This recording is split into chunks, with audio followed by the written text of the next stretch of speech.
Okay, I will call to order the Placer County Board of Supervisors February 16th, 2021 meeting, and we'll start with a flag salute led by Supervisor Gore. Please join me. I pledge allegiance to the flag of the United States of America and to the republic for which it stands, one nation, under God, indivisible, with liberty and justice for all.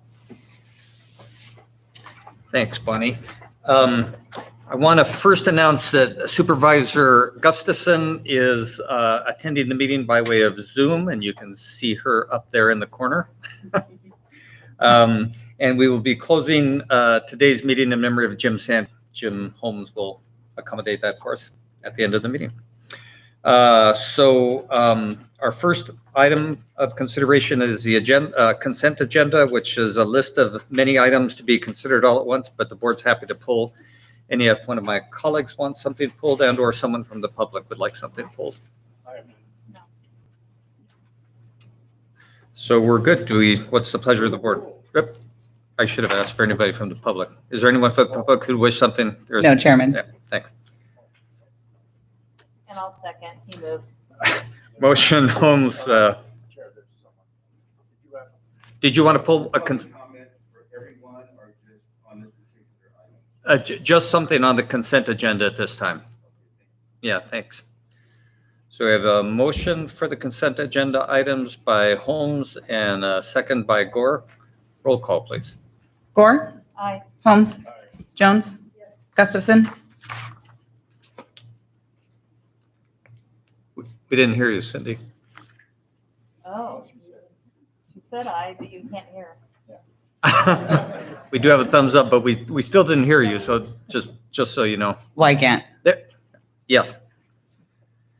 Okay, now is the time for public comment. This is the time when anyone from the public can address the board on something that is not on the agenda, keeping in mind that we can take no action. So we will take public comment first from those in attendance and then later by Zoom or phone. Please state your name for the record. Sam Frazier. And I thank you. Last time, I've had a stroke since the last time I was here, so I am getting around. Got to find my list of things to talk about here. I have drafted a 38-page brief, and then my wife just said nobody would read it, so I cut it to 8. She cut it to 3. So what you have are my ideas, and I'd like to speak at another time about bicycle safety in this area. Also, I want to thank you for serving during this COVID crisis. Each of you have just done an outstanding work, and you didn't cut and run. I'm really proud to be a member of this society. A little bit of problem breathing, but I'll get through this. Also, last time I was here, I was on the Hidden Falls issue, and you did an excellent job on that. I live out there, cured the problem, and so I have faith in you that you can do something with this, with the bicycle safety here. Have any of you had an opportunity to read the letter that I submitted yesterday and today? Okay. I'm a member of I've had a stroke, but one thing I can do is ride my bicycle.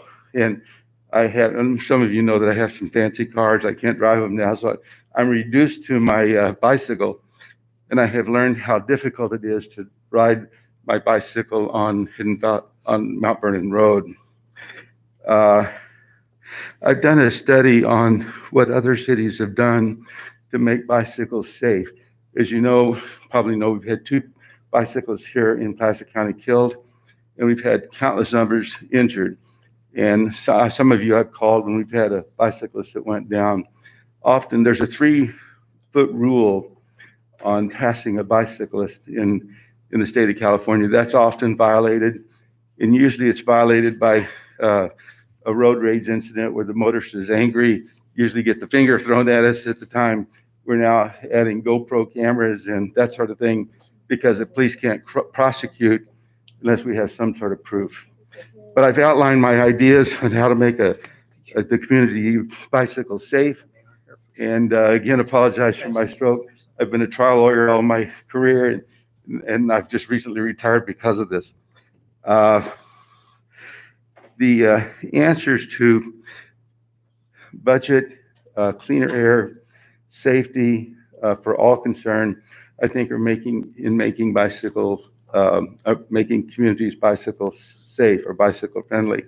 There have been several studies, and I invite you to review the AARP analysis of how the benefits are to a community for making a community bicycle safe. There's less death and injury and increase in property values.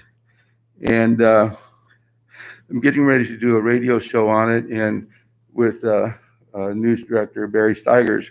But I would like the opportunity to come back and present a full plan on what other cities have done. I also invite you to go on YouTube and look what the other communities in America and in Europe have done to make their communities bicycle safe. Los Angeles determined through a survey, and I got 4 seconds left, that 87% said they would ride a bicycle to work if it were made safe to do so. 47% of those responded that they would ride a bicycle to work. Thank you very much for listening to me.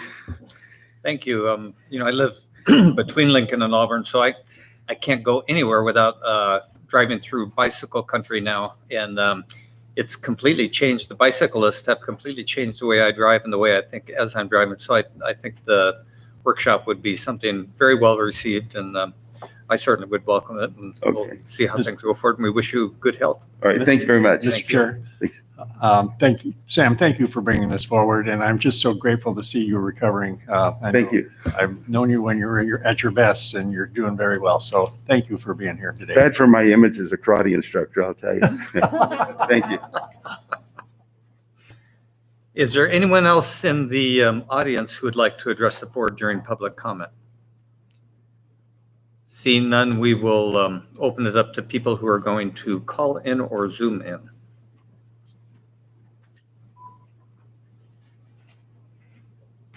Caller, go ahead and state your name.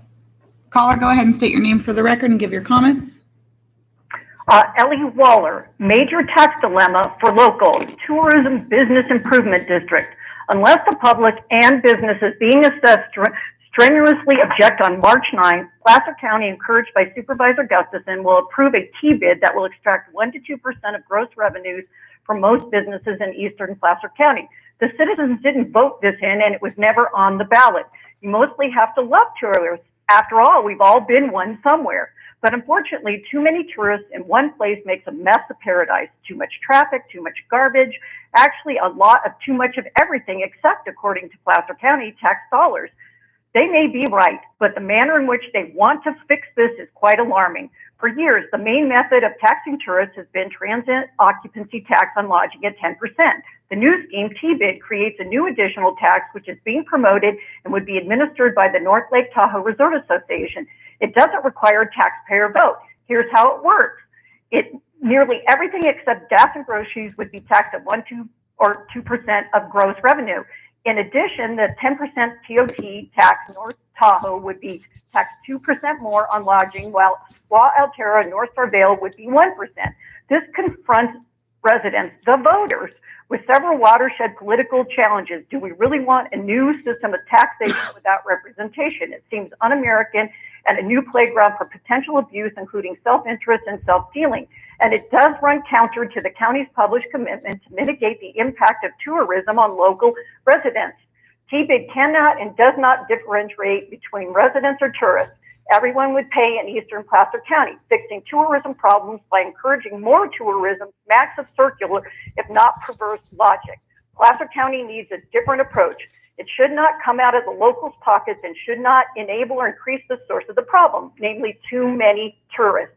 Next, I would like to read into the Placer County record nepotism code in the record defining a relative. County Code 3.04.080. No relative of an elected or appointed county official or employee may serve or be appointed, promoted, demoted, or transferred to a position which a direct supervisor subordinate relationship. A relative is defined as a spouse, mother, father, brother, sister, grandparents, mother-in-law, father-in-law, sister-in-law, son-in-law, daughter-in-law of the employee or spouse, children of the employee or spouse, employee's grandchildren, or any other person whose relationship to the employee is that of a dependent. County attorney was asked for a definition of nepotism. She selectively edited it and only used a fragmented portion of the code, quote, whose relationship that is of a dependent. Taken without the entire code definition above, changes the entire context. This is what was used to allow Supervisor Jones's brother appointment as district aide. Nepotism should refer to all of the above. Does fragmenting code alter legal interpretation? Please clarify how all others as identified in code can be exempted by code. Thank you for the opportunity to speak today. Thank you for your comments.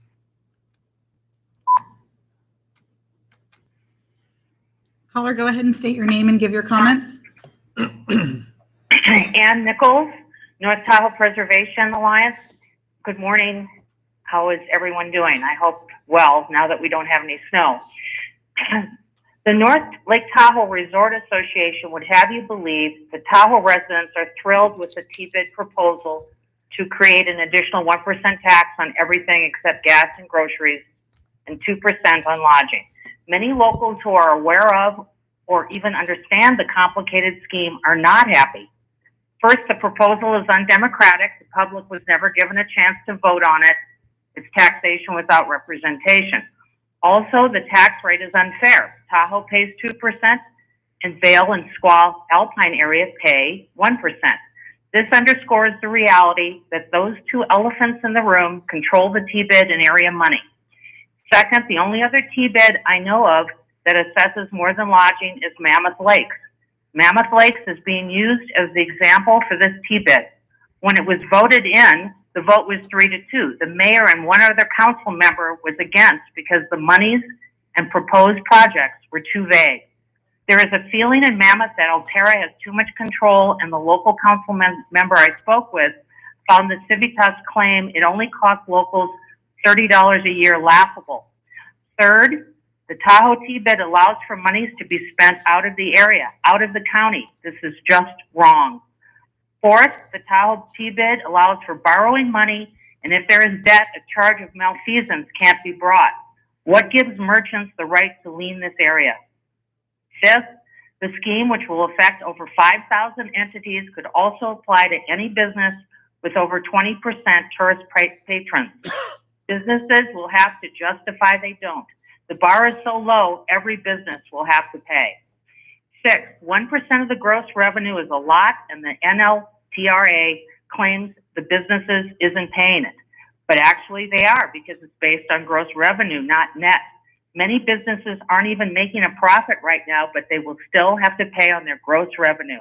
This proposal should stick to lodging and leave the rest of Tahoe alone. Thank you. Thank you for your comments.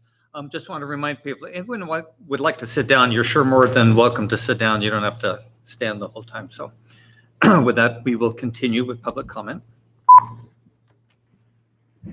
Good morning. Go ahead and state your name for the record and give your comments. Yes, good morning, Supervisors. Chris Egger of Tahoe City. A couple of quick comments. Just a few ideas for the use of TOT funding, given that summer is rapidly approaching. I would love to see crossing guards on busy periods at the Grove Street intersection in Tahoe City. That would be a great way to mitigate some of the tourist impacts. I would also hope, and especially after last summer, that you can use TOT funds to mitigate some of the tourism impacts associated with trash everywhere. No one who lives here or visits wants to feel like they're living or visiting a landfill. Unfortunately, that's what it feels like oftentimes here. So it'd be great if we could direct some funds to those issues. And then on the TOT front, long term, I'd love to see the Lakeside Trail completed between Commons Beach and Fanny Bridge. It's for public use. Maybe you need to consider the use of eminent domain to secure the property to finish that. And then the second comment I have is, in light of a few weeks ago, it's really clear that Tahoe is, at least at times, over capacity. There are too many people here. It destroys the quality of life for those who live here. It does not lead to enjoyable vacations for those who visit, and it degrades the environment. private corporations are using public infrastructure and are subsidized by public infrastructure to bring too many tourists here, and it creates problems for everyone. So, a few ideas, and I know these have been put out there before, but entry fees to deter people from coming into the basin may be warranted at times. And another issue is that with the recent increase in the use of short-term rentals, there's just greater capacity for visitors to stay here. And maybe it's time for short-term rentals to be counted as tourist accommodation units in order to limit the number of tourists we have, overnight visitors. Thank you very much. Thank you for your comments. No further public comment, Chair. With that, then, we will close public comment and ask any board members if they have any reports for our county exec. Cindy? Yep, okay. Todd? Yeah, just one item for you. There's a question about a emergency rental assistance program that was funded. It was about $900 billion. That was part of the second stimulus package for COVID-19 relief back in January. The county actually received money, a little over $11.8 million as a direct allocation from the Treasury, really going towards not only rental assistance, but also for utility payments to help assist with folks that are struggling. I think the eligibility is 80% of medium AMI or area medium income, with preference given to those under the 50% AMI rating for 90 days to help with funding and payment assistance. This is really all money goes directly to the landlords themselves, as well as utility payments going to the utility companies. So I have a number of, there's some state guidelines that we put in place.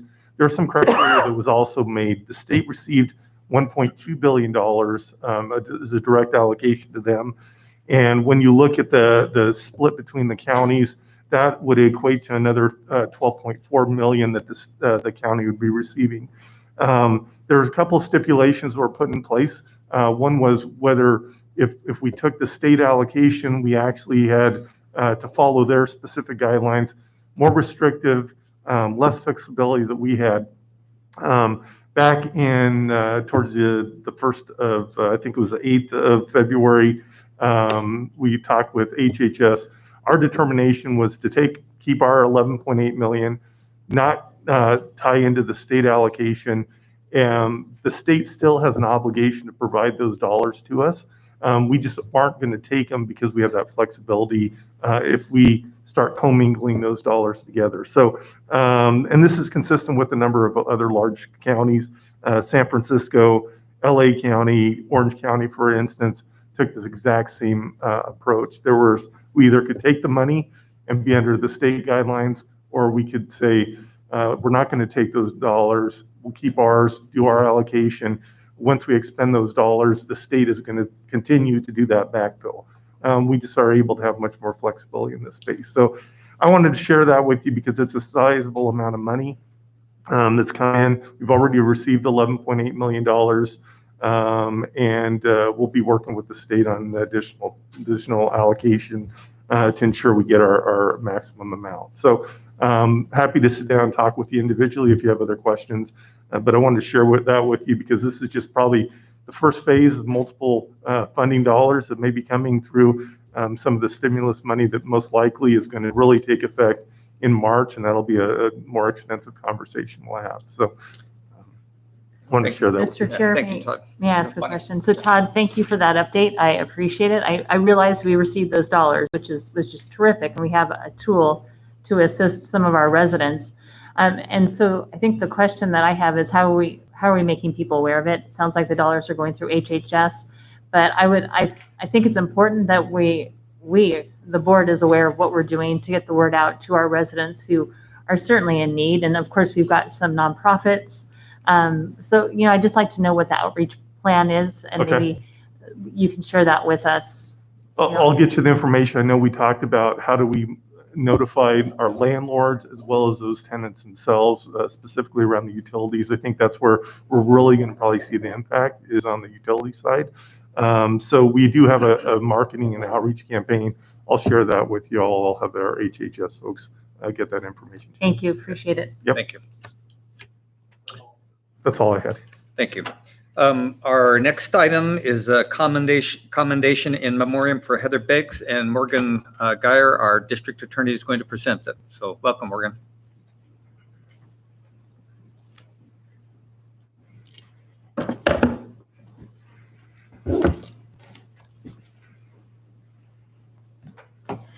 Good morning, Chair Wygant, fellow board members, Todd, Karen, Megan. Thank you for the opportunity to speak to you this morning and to recognize Heather Beggs for her dedication to the Placer County criminal justice system and to our entire Placer community. With your permission, Chair Wygant, I have a few remarks about Heather. I will then ask her husband and family to make a few brief remarks. And at the conclusion of that, I will read the commendation prepared by the board. Thank you. Heather worked for Placer County for 19 years, spending her entire career in the Placer law enforcement community. Tragically, Heather passed away unexpectedly in September of last year. She was 44. Her picture is now on the screen. She began her career in 2001 as an administrative legal clerk with the Placer County Sheriff's Office. She moved to the Placer County Probation Department in 2006 as a senior administrative clerk until transferring to the Placer County District Attorney's Office in 2010. Heather's infectiously positive attitude and work ethic were unparalleled. She demonstrated pride in her work product and in her dedication to the mission to the office. Each and every task, from the menial and mundane to the sensitive and critical, was performed with a level of energy and tenacity that clearly showed that mediocrity, let alone failure, was not an option for Heather. Every challenge was met with gusto, every problem had a solution, and for Heather, everything that her office did well could be done better. Her Jane Goodall meets Joan of Arc nature was a perfect blend of nurturer and warrior spirit.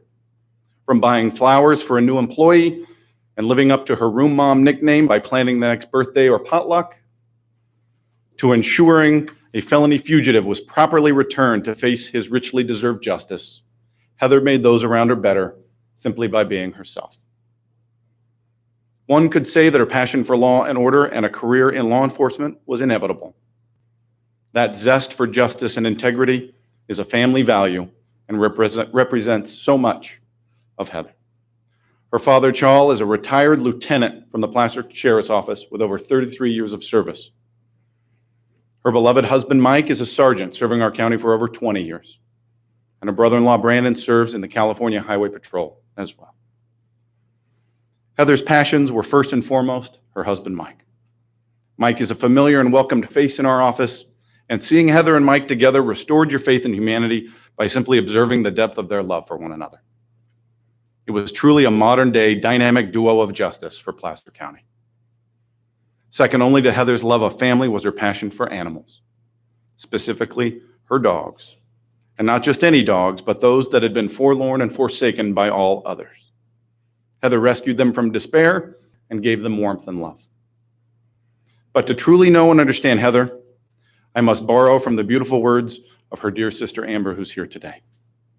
Heather was a bright light in a complex and sometimes dark world. She stayed cheerful despite what she and her husband Mike saw daily in their law enforcement professions. Heather believed in people and always stayed positive no matter what. She was a strong and fierce fighter that survived 3 cancers in her short life. Heather had an easy and beautiful smile that couldn't help infect everyone around her. She was always there to help anyone and every critter that she came across. She was truly a gift. Mr. Chair and fellow board members, Heather represents the best of our community and our county. We are lucky to have had employees like Heather who truly embody public service. I request today a commendation in memoriam recognizing Heather Beggs for her dedication, commitment, and service to the Placer County criminal justice system and to our community, and I will read that commendation after a few words from Heather's family. Mike.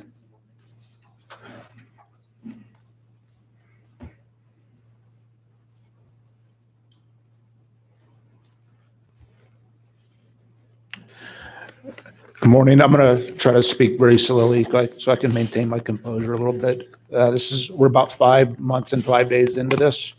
It was unexpected. It was not COVID related, nor was it cancer related.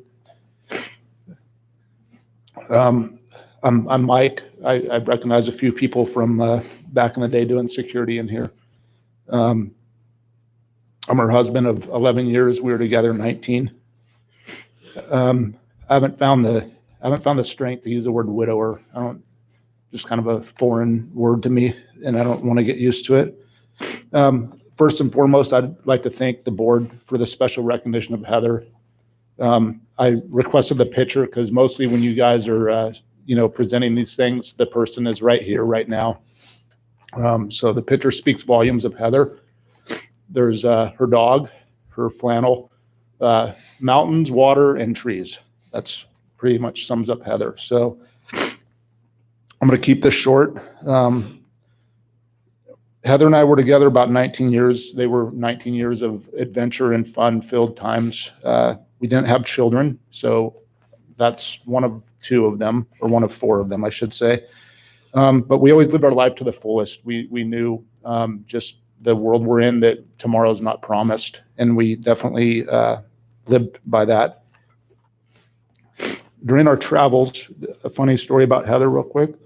During our travels, we would encounter people from all over the world and from coast to coast, and she would always tell the folks our love story, and where our love story started. She would tell people, Mike and I met in jail.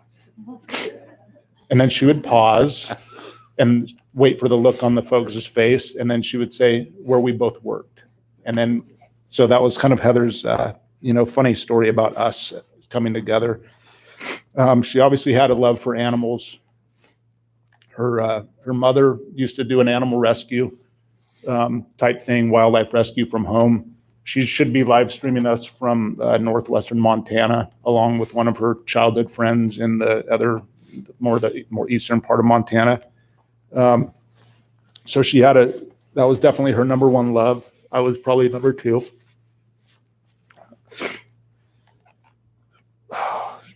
She had two sides to her: the adventurous spirit. She actually obtained that from her father. He's right here next to me. She was very adventurous, had a love for motorcycles, and actually rode her own. And so she got the adventurous side from her father. Her mother, she definitely obtained the loving, caring, passionate, animal loving spirit. And that just made her who she was. She was exceptional at everything she did, from obviously work at her office to being a wife, to being a friend, to being a coworker. I referred to her as our 1 in a million, and actually somebody said probably 1 in 2 million to be more specific. So I just want to touch on a couple things. We had so much support and so many text messages and cards and people coming by the house, and I took two things from that. One of the sayings was that she was 1 in a million and too perfect for this world. And it couldn't be more honest. That one kind of struck close to home. And then the other one, this was from a coworker / friend, and it was in a message, and it says, "I think of Heather often and see the impact she made on so many people. I don't think she ever really knew how big of an imprint she put on people's hearts." Those were the two that I pulled out, and probably the most accurate. So I just want to keep this short. I really have to thank everybody behind me and the folks that can't be here, from Sheriff Devin Bell to Under Sheriff Wayne Wu. I'm going to mention just a couple names, and I'll explain why. Lieutenant Jason Lockhart, Sergeants Brandon Bean and Jason Doolittle, and the patrol team that was working the night that this all happened. They were there for pretty much the darkest hours of our life, as this was unexpected, and I will probably never, till the last day on earth, I'll never forget that. the support from the sheriff's office and everybody in it. We had literally everybody from the sheriff to the newest employee come by our house at some point during the first several weeks of this. And that just speaks volumes. And we're all extremely grateful for that. The DA family, I have a lot of families, but they're definitely one of the bigger ones. They're 100% as well. And in addition to that, Brandon is also out of CHP Gold Run, and his boss, Lieutenant Frank Newman, has also been very supportive of Amber and Brandon and the whole family. And I want to thank him and his office for just being there for all of us. And I'll just say that, Heather was definitely one in a million, and the world will definitely not be the same without her in it. And I believe that. So I'll just close by saying that, there she is. I mean, I love you, and I miss you every day. That's all I have. I want to keep it short and sweet because I can be long-winded. I could probably go till next year with telling you all the good things about her. So, thank you, Mike. Thank you.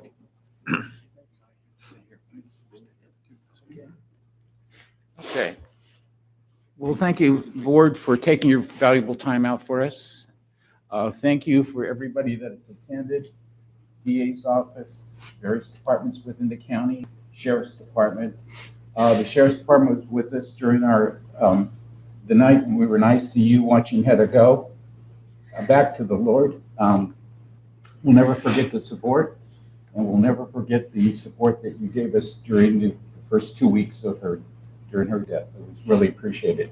She was one in a million, and basically it's trying to explain how you hold a moonbeam in your hand. And that's going to be tough. Thanks so much.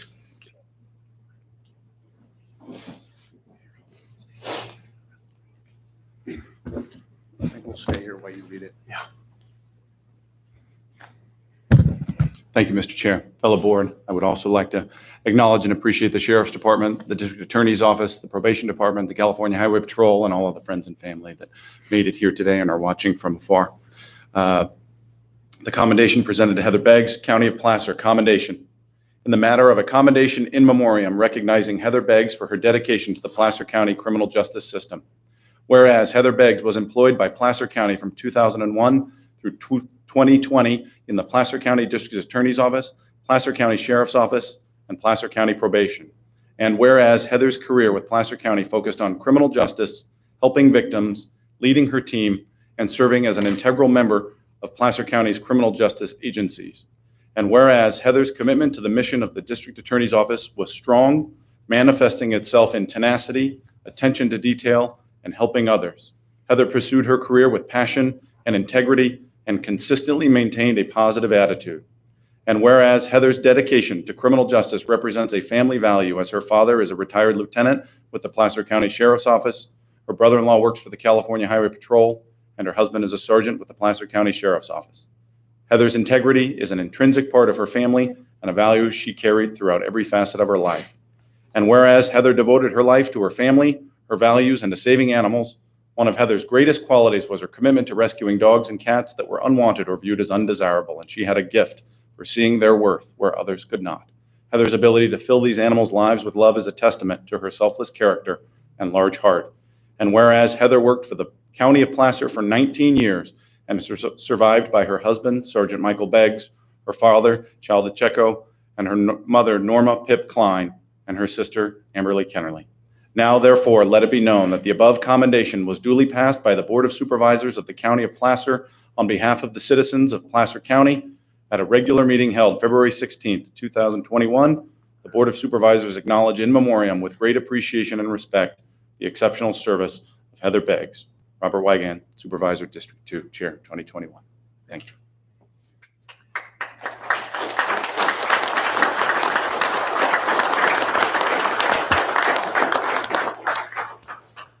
So on behalf of the board, let me express horrible sorrow that we're feeling, and obviously a great loss to all of us. I didn't know Heather, but it's a great testament that there are so many here today under these circumstances. So with that, we need a motion and a second. I'll move approval. Motion Gore, second Jones. All those in favor say aye. Aye. Opposed? Aye. Thank you. Thank you. Thank you again. Thank you.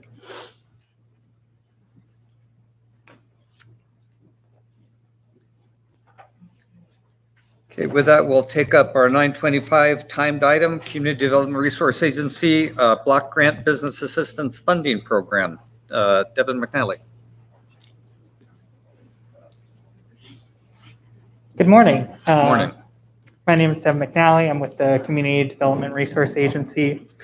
So the item before you is the approval to submit an application to the California Department of Housing and Community Development for a community development block grant award for up to $1.3 million. It's part of the second and third rounds of COVID funding relief as part of the CARES Act. The board previously submitted an application for up to $882,000 in July of 2020. And so this is going to be application for additional funds. So as part of that process, staff met and consulted, and we also held a public meeting on February 10th at 11:30 a.m. to kind of discuss that and hear any public comment. There were no people who attended the meeting, but we're recommending that the application be for the additional funds to the Micro Enterprise Loan Program and also the Business Assistance Loan Program. And those would be complementary to the Placer Shares program from a different funding source. Placer Shares was from the Treasury. This is from the state itself. And so as part of that, you would be approving an application put forward for those funds. Great presentation. Thank you. Are there any questions, comments from the board first? Are there any questions, comments from the public? No public comment, Chair. Okay. What's the pleasure of the board? I'll second. Motion Holmes, second Gore. All those in favor say aye. Aye. Opposed? Aye. Thank you. So I've got to remind myself, Cindy. Thank you. The motion carries. We'll now take up our 9:30 timed item, which Community Development Resources Agency Workforce Housing Preservation Program. So Emily Setzer is going to, there she is. She's here by way of Zoom also. Morning, Emily. Good morning. It's nice to see you all again. I'm here to talk about our Workforce Housing Preservation Program. I think this is the third time we have been to your board to talk about it. Let's see, next slide, please. So just as a reminder, I'm not going to go through a lot of details on the program because we have presented this several times, but this is a program that is modeled after Vail's very successful Indeed program. And we have two goals here. One is to preserve and utilize our existing housing stock for the local workforce. And our second goal is to increase developer options to satisfy affordable housing requirements to secure workforce housing throughout the county. We do have this written up in our program guidelines as one program that has two arms. One is the countywide program, and the other one is modeled a little more similarly after Vail's for East Placer. Next slide, please. So based off of feedback from your board and from the community, we have refined the program since our last visit. And so we are targeting 3 participant groups with this program. Our largest target here will be new home buyers. And then we also do want newly or recently constructed residential development to be able to be eligible as well, so that we can help preserve any new construction for our local workforce. So that is included as well. We are utilizing the Tahoe Regional Planning Agency achievable income limit caps for occupants. And there is no maximum cap for the deed restriction value. Just as a reminder, we did initially do some analysis with an economic consultant, BAE, and they did estimate that a reasonable range or value for that deed restriction that we would pay out to the property owner would be about 15 to 17% of the sale price, but we are leaving that as flexible in this program right now to allow the county to adjust as needed. We also are including an auto renewal of the 55-year deed restriction term. So 55 years complies with state law for a deed restriction. That term would renew with every sale or transaction of the home. And then we do want to encourage this program to apply and help our local workers. So participants would have to work in the region for at least 7 years before retiring. Those are the updates we have made to the program since our last visit. Next slide, please. We do have a thorough monitoring and adaptive management arm to this program, and we will monitor the program closely and report to the board annually. Some of the data and trends we will track are the types of housing units and the prices of housing units in the program, how often those units sell, whether they are owner or renter occupied, and over time we can track changes to population. We can also monitor short-term rental use with our short-term rental contractor hired by the county, and we can use all of this to assess the effectiveness of the program and then update it as needed with board approval. There's also an enforcement component to this program. We will be conducting annual auditing of participants, and there will be monetary enforcement for non-compliance. Next slide, please. Our goal is to achieve 50 deed restrictions per year. We are targeting 40 in East Placer and 10 in the rest of the county. We do envision that the 10 countywide would be satisfied through developer obligations, while those 40 would need in East Placer would need to be have secured funding. For our first year, 2021, our goal is 1 million, so a softer launch to the program. At this time, we are requesting to secure 500,000 to launch the program. And because we have envisioned this as a public-private partnership, we will be reaching out to our partners to help secure the rest of the funding for that first year. We will establish a fund for developer deposits with our private housing trust that can also be used. In subsequent years, our goal is 3 million, and that will be funded annually through that public and private funding. And then we can adjust these budgets depending on needs and funding. And we have been talking with several of our regional partners about this program, and they're very excited about it.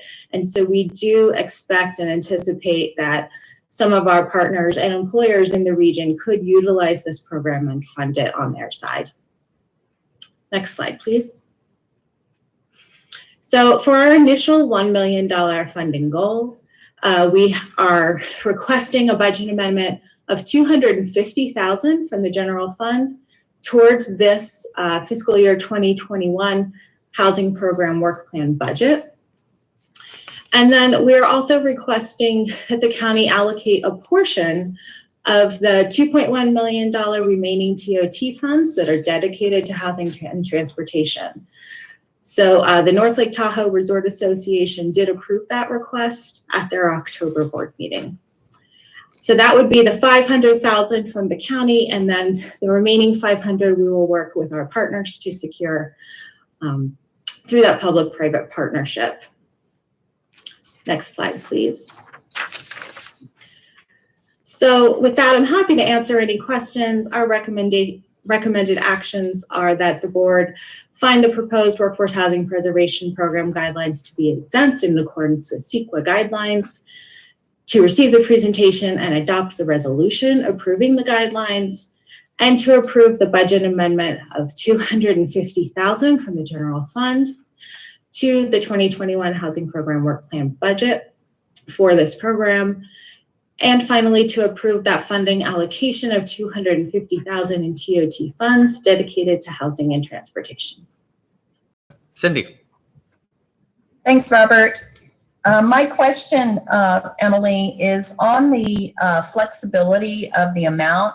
You built that in after board's direction last summer on the dollar amount, but it is capped because these people have to be in that 245 on the eastern side, in that 245% of median. Do you know off the top of your head what that a family of four's income needs to be to qualify then? Let's see. I believe our area median income is $86,300 for a family of four times 2.4 if we're a single family house. That income would be a little over $200,000. Okay, great. So there is, you're right, there is a natural cap there to what they could afford. Right, and as well as they have to qualify for regular financing in addition to this. So there is going to be some level of natural cap on the amounts that go into that. Mm-hmm. That was my only question. Thank you. Thanks, Cindy. Jim. Well, thank you, Emily. I'm having a little trouble understanding sentence under East Placer on page 11, down towards the bottom of that paragraph under East Placer. It says the homeowner may rent the house on a long-term basis for no more than 30 days per year. So it's kind of counterintuitive. I don't know what I'm missing. Yeah, so for East Placer, we actually, the home prices, particularly now, are so expensive that many of our homeowners do choose to supplement their mortgage by renting their homes out at, say, 4th of July or the winter holiday season. But so we do recognize that in order to even buy the house and continue to make their payments, that really does help supplement them. So we did want to just allow them to do that up to 30 days per year. So no, could they rent it out for a total of 30 days at one time, or does that spread throughout the holidays, during the 4th of July and those types of holidays? It could be spread out. It's a total of 30 days per year that could be spread out into different chunks of time. Okay, thank you. Sure. Suzanne. My question is on the fiscal impact. Staff is proposing a soft launch. Can you define soft launch? Understand that. So our goal for the first year is $1 million to launch the program. We are proposing to secure $500,000 from the county. So half of that $1 million for this first year. Our subsequent years, our goal is $3 million per year. So that is why we've described it as a soft launch, because we're not coming in trying to go big with the $3 million for the first year. So county gives $500,000 the first year. Where does the other $3 million come from? So we would be expecting for the first year, we would have the $500,000 for the county. And then we have always envisioned this as a public-private partnership. So it could be a combination of funds from grants, the Housing Trust Fund, many of our employers or joint workforce housing agency in the area, so that we would be able to work together and fund this program, and it's not purely funded from the county. So we would also be looking to do that for the future years. In East Placer in particular, if the TBID is passed and formed, then that would free up $4.1 million annually in East Placer of TOT funds that would be dedicated to housing and transportation. So we do envision a portion of that $4.1 million to help fund this program in subsequent years.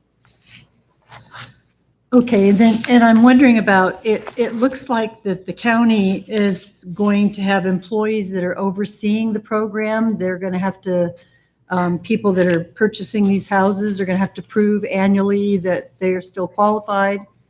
Do you have any idea? We'll do annual monitoring, and we do have staff that, we have staff capacity to start this program right now. We do also have an option to designate an outside third-party entity to administer the program for us. at some point. Okay, but in the event you can't, or you don't get an outside company, how many more additional employees do you think it would require to oversee a program like this? I mean, you potentially have what, up to 40 homes in East Placer? We have the ability to do that with current staffing levels right now. Luckily, we have been staffing up our housing side of the Community Development Resource Agency, and we have staff that already run similar programs like this throughout the county. Okay, and then the last thing, can you describe the participants, the program participants, potentially? What group of people are you looking to get into these homes? Mm-hmm. So countywide, we do have an area median income cap of 120% of our area median income. So that is more of the low and moderate income range that we would be trying to get into housing and home ownership opportunities funded with the developer obligations from their workforce housing mitigation requirements. For East Placer in particular, this has truly been envisioned as a workforce home ownership opportunity program. Vales was really geared towards their teachers, their doctors, their utility providers, people who really work in the community. And we have modeled this very similarly to them. So we do have income caps, which is a little different from Vales, that Cindy was talking about. We are using the Tahoe Regional Planning Agency achievable income limits.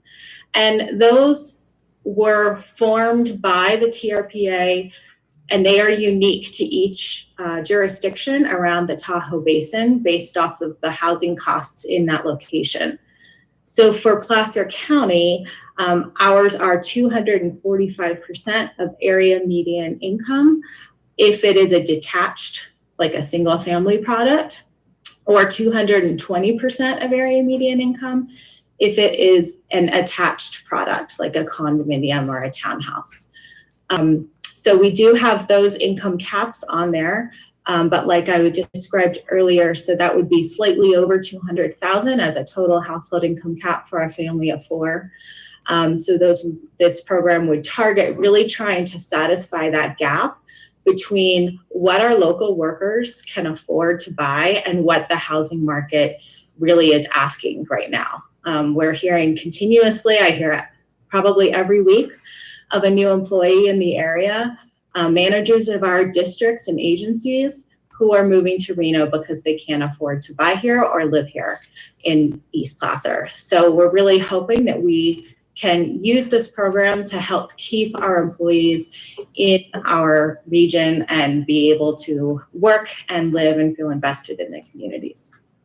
So if I were to extrapolate that, you're meaning more like career entry-level people, teachers and the like that are at a higher income? Yeah, I mean, it could be a restaurant manager, owner, server. It could be somebody who works in our retail stores or our lodging industry, someone who works at the county or utility district, or a teacher or a firefighter. There is a requirement that they have to work at an employment site within our Tahoe Truckee Unified School District boundary. So they do have to work locally. They have to work on an average of 30 hours per week over the course of the year, and they do have to meet those income requirements. And so then we would help them essentially get into a home ownership opportunity. We'll be essentially buying little slices of property with these deed restrictions. The thought from Vail that they pushed very strongly was that housing is infrastructure. So just as a jurisdiction, a county, a town will have to help fund roads and sewer lines, we also have to help fund housing for our employees to work in the community. So you have a cap on how much they can make, but is there a minimum cap on how much, or? There is not a minimum cap on their employment. As long as they still have to qualify to for buy. Okay. Yeah. Okay. So, I mean, that might be a natural cap on that end. Is there a break on property taxes up there? They have to be astronomical in that area. We don't have that incorporated into the program at this time. Okay. My concern kind of is, remember about 15 years ago when the government wanted to put everybody in a house and they took away the restrictions of proving your income, and that whole program blew up and a lot of people lost everything because they thought they could afford to live in a house, when reality is you've got to make a pretty good amount of money to be able to afford everything other than just a monthly mortgage. So, yes, everybody will still have to qualify for a regular mortgage through this program. We would just be able to assist, almost like a down payment assistance program. They could use this funding for down payment or for renovations to the house or however they like. I suspect that it will mostly be used as a down payment assistance type program. It's just, we are deed restricting that home in exchange for those funds so that it can be reserved for our local workforce instead of a loan program. So I understand your concern. right. So when they sell for whatever reason, do they pay the county back that money that's been extended to them to help them get into that? So when they sell, there is the deed restriction will run with the land. So they can sell it to another worker in the community. They could also rent it out to somebody who has that workforce requirement. If they want to get out of the program completely, they need to pay the original amount plus interest. So it is not enticing. Our goal really was to be able to preserve as many units as possible for the local workforce, simply because so much of our housing stock is owned by people who don't live and work here. Right. So if they get out of the program, they have to pay it back. But what if they sell? If they sell, they can sell it to another local worker and they don't have to pay it back. Okay. It's envisioned that benefit will transfer to the next buyer because it is limited to selling to the local workforce. There should be a natural cap there of what the local workforce can afford. In Vail, the homes that have sold are generally sold for about 15% less than a comparable home on the market. Doesn't seem very affordable to me in that area, but if it helps people, I suppose. And then my other question is about you're talking about the developers' contribution. What is that? Yeah, so for many developments throughout the county, there are workforce housing requirements associated with those developments. So the developer would either need to build or acquire housing to satisfy those workforce housing requirements. This would allow a developer to pay for the deed restriction to help a homeowner get into that home at the low or moderate price range. So it is an efficient and quicker way to satisfy those mitigations and help a homeowner at the low to moderate price point get into the market, rather than oftentimes a developer may contribute funding that gets set aside and waits to compile with other funding and to construct new housing, which can take years. So the developer is going to pay money like the county does to the deed restriction? For the countywide program, the developer has this as an extra option. Okay, but when developers pay the in lieu fees, how much per square foot do developers pay in lieu of building affordable housing? I'll let Shauna confirm that, but I'm pretty sure that's $2 a square foot. Okay, do you know how that compares to other counties in California? Good morning, Shauna Pervine, Community Development Resource Agency. So $2 a square foot, particularly for the region, is just about average for the region. We'll see Sac County at around $2.80. And then, so ours starts at $2 and then has the CCI or the cost increase each year. So we'll see it go up incrementally each year. Okay, good. Thank you. Thank you for all those answers. Of course. Bonnie. Thank you, Emily, and thank you for asking your question, Supervisor Jones. Just a quick question. The 120% of median income, in the rest of the county, what does that equate to about, Emily? It's, let me see. It's about 103,000 for a family of 4. Okay. And those would be homes in unincorporated Placer County, correct? I'm sorry, you cut out there for just a second. Unincorporated Placer County, correct? Yes. All right. Thank you, because that's just a reminder that, about $100,000 that someone makes, it's a challenge right now for someone to purchase a home at $100,000, the cost of housing as expensive as it is right now, which is just this reminder of the importance of having more housing options and flexible housing options, which of course, Shonda, you and your team are working on a regular basis to get us to that place. So thank you. See no other questions from my colleagues at this time or comments. We'll open it up to the public.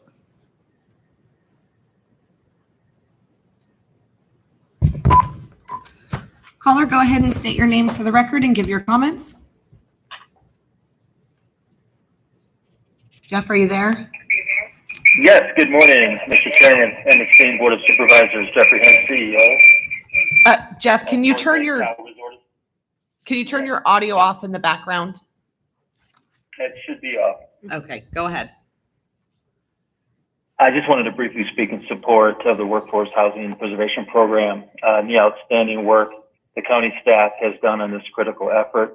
Emily Setzer has done an excellent job of this program and keeping our Resort Association Board of Directors and my office fully up to date on the development and of the program in general.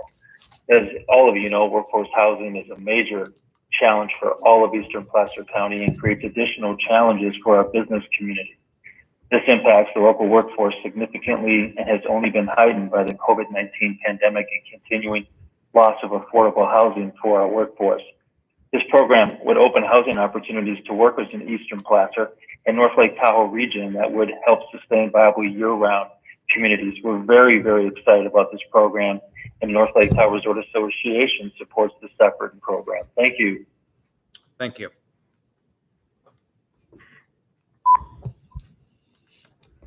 Good morning. Go ahead and state your name for the record and give your comments. Yes, good morning, Supervisors. Oh, let me mute this. Okay, good morning, Supervisors. Chris Egger of Tahoe City.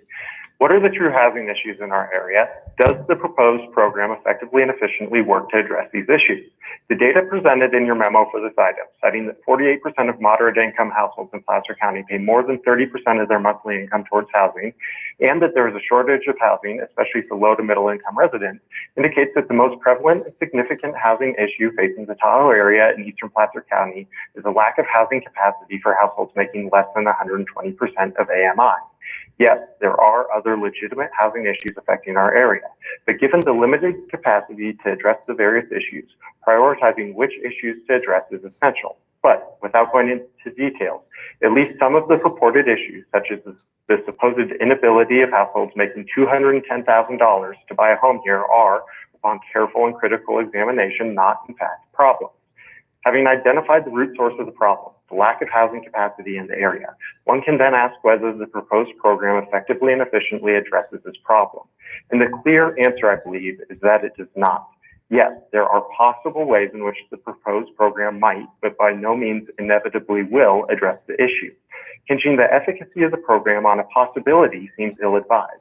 Rather, a much wiser strategy would be to devise a program that clearly cuts to the heart of the issue, as I have argued before. The simplest solution is to directly subsidize the new development of workforce housing, but not in some ambiguous, open to other possibilities way in which scarce funds get funneled towards unproductive uses. Put differently, is the proposed program going to be the best way to spend $2.4 million annually to address our housing issues? I find it hard to believe that the answer to this question is yes. It seems that this money could be spent in other ways which more efficiently and effectively address the shortage of workforce housing capacity in Eastern Placer. Second significant issue with the proposed program is that this will be the first time the board is being asked to officially endorse and act upon the notion of achievable housing. The achievable definition is terribly problematic as it is based upon unfounded assumptions. Certainly, the Tahoe area is not the only community facing housing issues related to the cost of housing, yet no other communities have adopted anything like the achievable definition. Why? One possibility is that they know that anything of the sort is politically untenable because it entails giving preferential treatment to households in the top decile, the top 10% of the income distribution. The proposed program would make a family of four with an income of $210,000 eligible for the deed restriction, providing funds, in the words of the memo, that can help them afford the down payment or complete renovations. Putting a family making $210,000 annually, who's in the top 10% of the income distribution, purchasing an $800,000 home and getting money to help complete renovations on equal footing with a family earning 80% of AMI who suffers from overcrowding and spends more than 50% of their income on housing is both obscene and unjust. Thank you. Thank you. Good morning. Please state your name for the record and give your comments. Ellie Waller, I just have one question. How much is in the current in lieu mitigation fee fund that's been collected over time? And has any of that been used toward other affordable housing programs, and what is available to date? Thank you. Thank you. No further public comment, Chairman. Is there anyone here in person wishing to address the board on this item? Seeing none, can we get an answer to the question that came up and or any other comments? Good morning. So current balance of the Affordable Housing Trust is sitting now roughly at about, I want to say 400,000. We actually did recently allocate some of the funding towards the Mercy Housing Project. And then also to the purchase of the NAHAS property. So the funds that have been collected are going back out to affordable housing projects. Thanks, Shauna. Before you sit down? Yes. Another question, thank you. Shauna, what are some of the other programs the county has been working on in the in the Lake Tahoe area? To the gentleman's point about, right, we do have people who cannot afford housing. So what are some other projects we're currently working on and the county has already provided? Absolutely, yes. So the housing program goal is a mix of housing types to really address housing needs across the spectrum. So the county has put a lot of effort into that lower income. We supported the development, particularly on the east side. This is countywide though. We supported the development, the Schaefer's Mill project, which is 56 units of pretty deeply affordable housing at 60% or below. And we did that in partnership with the state cap and trade dollars, or the greenhouse gas dollars. And then we also, with the purchase of the NAHAS site, are looking for a mix of housing, but also a good chunk of that, it's 11 acres to support an affordable housing. Again, deeply affordable housing, somewhere between 80% or below affordable there. The county also does a first-time homebuyer program, which utilizing state funds for the first-time homebuyer program is only allocated to 80% or below, albeit that's a little more difficult because of the home prices up in the Tahoe area to be able to get to the 80%. So this program really is focusing on that workforce, something in the middle. And then Shauna, maybe you didn't mention the Domus project, right? Some years back, we did the Domus project. The Domus, yeah, so that was 2007 or 8. Yeah, we did what was called a scatter site design project up there. So it was about 4 different sites. And that I think was a total, I'm going to get it wrong, probably 78 units of affordable units that were also deeply affordable. Those were the 60% or below as well. Thank you. Thank you. Suzanne. I just have one other comment. I was reading through all the material and it says that the program, I guess it was introduced to the Board of Supervisors in 2017. And I was just thinking that was before a majority of our current board was even on the board. So that's a lot of, almost 4 years of information that I'm having to drink from a fire hose to catch up with to a few already. So just to let you know. Yeah, thank you. Robert? Supervisor. Cindy. I couldn't find you anywhere. Why is that? I'm out here in the ozone, Robert, watching you carefully over your shoulder. It's noted. I just wanted to thank staff as well. We've had such incredible support from our businesses, our employers, and the employees, and our overall community, because what we've seen is the loss of full-time year-round residents has resulted in compounding issues in our community. Not only lack of employees, but when you think about the fabric of a community, often those middle income earners or young professionals are the ones volunteering in the schools and as Little League coaches and soccer coaches. We've lost so much of that in our community. And I actually wrote articles to our local paper back in 2002 that we saw this coming. And here we are that many years later, finally trying to put together a program that will allow us to without building new, to use existing homes to help deal with our housing. And that has other impacts, right? You've heard a lot about our short-term rental issues and visitation. And, you know, when we have full-time residents back in the community, that reduces those numbers of people that are using the houses for vacation homes.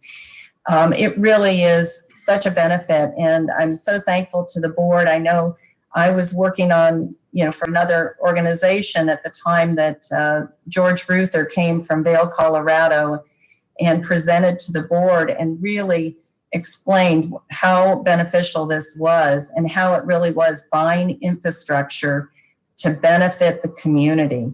And I really appreciate all the work staff has done and that we can give hope that even those at the 80 to 120% that are looking just to rent, once they're there, they have the same dream we all have, is to move up and to buy their own home. And this program starts to allow those folks to actually have hope that they can stay in our community and buy in our community. So thank you. I really support all the efforts the staff has put into this, the thoughtful approach, the many, many questions of how we make a change that really can help our community. So thank you very much.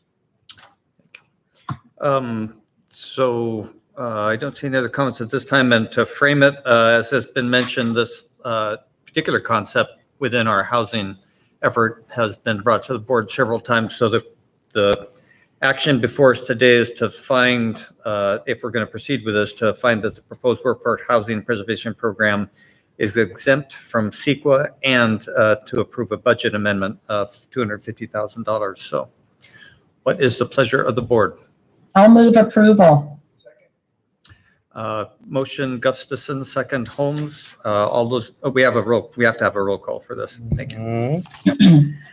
Gore. Aye. Holmes. Yes. Jones. Yes. Gustafson. Aye. Wygant. Yes. Thank you. So we will now take up our 10 o'clock timed item, which is the North Lake Tahoe Development Incentive Program. And Erin is going to kick this off, I think, with Paul. I sure am. Good morning, Mr. Chair, members of the board. Erin Casey here with the County Executive Office in Tahoe, here to present this item to you today on the North Lake Tahoe Economic Incentives Program and the proposed amendment.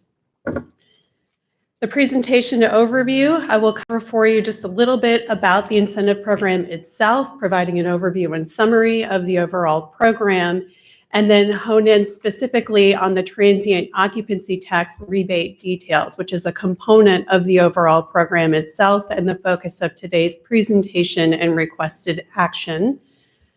A summary of issues with the current program guidelines and then proposed amendments to address those challenges. Also, I'd like to share with you feedback we've received from developers in the community that we met with to develop this program, and then to share with them the proposed amendments and share that with your board. I know a couple of them are here today and will likely provide public comment to give you their perspective as well. And then, of course, the board discussion and action. Also, Paul Griffith is here with me and will be available to answer questions. I'm not sure how he's behind me. And then Dave Frudenberger with Goodwin, who did some of the analysis, is also right there waving and will be available to answer any questions that your board may have on his analysis and some of the details I'm going to cover with you in the presentation. With that, I will start with a quick overview of the program. In 2013, your board commissioned a study which was conducted by EPS to understand barriers to lodging development in the Tahoe Basin. We hadn't had any, and still have not had any new lodging development in the Tahoe Basin since the 1960s. So it's been a long time. And so we wanted to understand, your board wanted to understand what were the barriers to that development. The issues identified as part of that study are outlined here in the PowerPoint and include land and development rights, acquisitions costs, onerous regulation, extended project review in the basin, and then increased risk. So seasonality, multiple agency approvals, and then potential litigation in the basin. In response to the issues that were identified as part of that study, the incentives program was created and then approved by your board in 2015, specifically to reduce development rights costs and as well to minimize the infrastructure needs or to try to address those infrastructure needs. More specifically, I covered the first bullet there already. In addition, we included banking development rights, including tourist accommodation units, which are unique to the basin and often a requirement for lodging development and can be quite expensive. We bank those to spur investment and make those available to developers that met criteria as defined by your board. Also incentivize environmental and economic revitalization to support the implementation of the Tahoe Basin Area Plan, as well as the Tourism Master Plan, which highlights the need to redevelop lodging in the Tahoe Basin. So those were some of the overarching goals of the program. In March 2020, however, the county did commission an additional study with BAE. Even though the incentives program was developed and we were somewhat successful, we had an applicant for the tourist accommodation units, we still have not seen any new development of lodging in the Tahoe Basin. So the study was really designed to try to understand what those challenges were, even though we had a program in place. Essentially, the study confirmed that additional incentives would be needed to spur lodging development in the Tahoe Basin. This included the addition of a transient occupancy tax rebate or TOT rebate be added as a component of the incentives program. That final study was presented to your board in March 2020, and your board directed staff to add that TOT rebate component to the overall incentives program. Then that program was presented to your board in July of 2020, just last year, and your board approved that additional component to the program. As part of the program, and I'm going to hone in on new lodging only, there is a component of the TOT rebate for redevelopment as well. This focuses exclusively on new lodging only. A certified feasibility gap analysis is required in order to be eligible for the program as a developer. And the reason for this gap analysis is really to identify the need for the rebate, as well as the project's feasibility should that rebate be applied. The project must also be constructed within the Tahoe Basin, and it must generally meet a 3-star minimum lodging product or equivalent. Rebates for new lodging development are on a sliding scale and include the following: a 90% TOT rebate remitted in years 1 through 4, an 80% rebate of TOT dollars remitted in years 5 through 8, and then 70% of TOT generated by that developer would be remitted during the remaining incentive period, essentially up to a 14-year period. So you're not guaranteed to receive the rebate for that full 20 years. It depends on what the feasibility gap analysis reveals in terms of how much revenue you would need for your project to be financially feasible. And again, that's the existing program that we have today. On November 2019, the county, we received our first application for the TOT rebate. So just a couple of months after your board approved the addition to the program. And then the county commissioned Goodwin Consulting Group to perform that required third-party feasibility gap analysis for the application. When that analysis was completed, it became clear to those that were working on it, specifically Dave Frudenberger, who's on the call today, that there were some challenges with the required certified gap analysis. And I'm going to speak about those issues next. Specifically, that feasibility gap analysis really requires a lot of assumptions in order to determine whether or not there is a gap and then what that gap is. And in order to do that, you have to come up with those assumptions, and in many cases, those are subjective. And so that can be a challenge. It also cannot be uniformly applied from one project to another. So you have to really do a customized analysis for each project, which is also challenging, modifying the assumptions, again, creating some issues there, specifically for the third party when they're doing this analysis. The gap analysis is also, the predictability and reliability of the incentive is also a challenge when you're first applying for the program, because you're relying on a third party to do the analysis and identify the gap. As a developer, you're not sure how much money you would actually be eligible for from the beginning, which can be a challenge when you're trying to determine whether or not your project is feasible or not, whether or not you should move forward with it or not. Without that reliability and predictability, it's hard to attract interest, investors, and potentially financing. In order to address that issue that was identified, Goodwin made some recommendations. One is to simplify the program by removing that feasibility gap analysis requirement, to amend the program so that the rebate period is for a firm period of 20 years, versus what you currently have now, which is an unknown. And then amend the percentage rebate amounts for new lodging projects into 3 categories. The first would be hotels, and that hotels would receive an 80% rebate for a 20-year period. Condotels would receive, so they're basically divided into 2 different groups here. There's item number 2, condotels, which would receive a 60% rebate over a 20-year period. The difference between those condotels and those that would be listed in item number 3 would be that those condotels that would be eligible for a 60% rebate also have hotel units associated with them. So they're a hybrid, really, of condotels and hotels.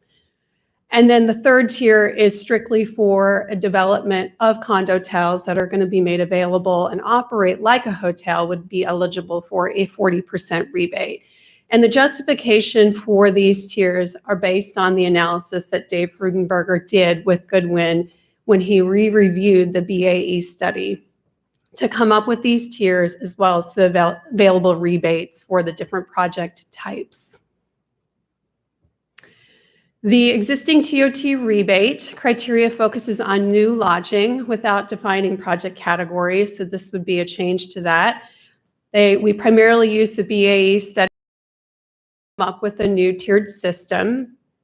And then I also already went through the different project types.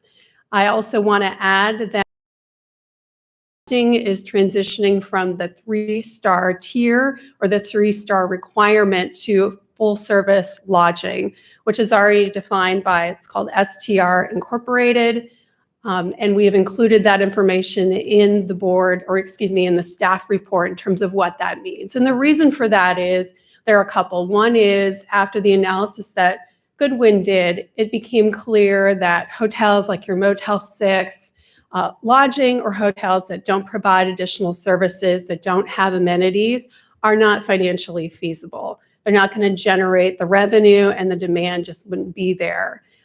Also, we want to incentivize lodging that will attract people who will stay overnight, spend time in the community, also has so pools, fitness centers, conference space, meeting space. These are all things that we also need in the community as well, and have been identified in the tourism master plan. So really trying to build that into the program so that we can incentivize the type of development we'd like to see and the type of development that we think will support the behavioral patterns we want to see. People coming, staying, and then spending money within businesses in the North Lake Tahoe community.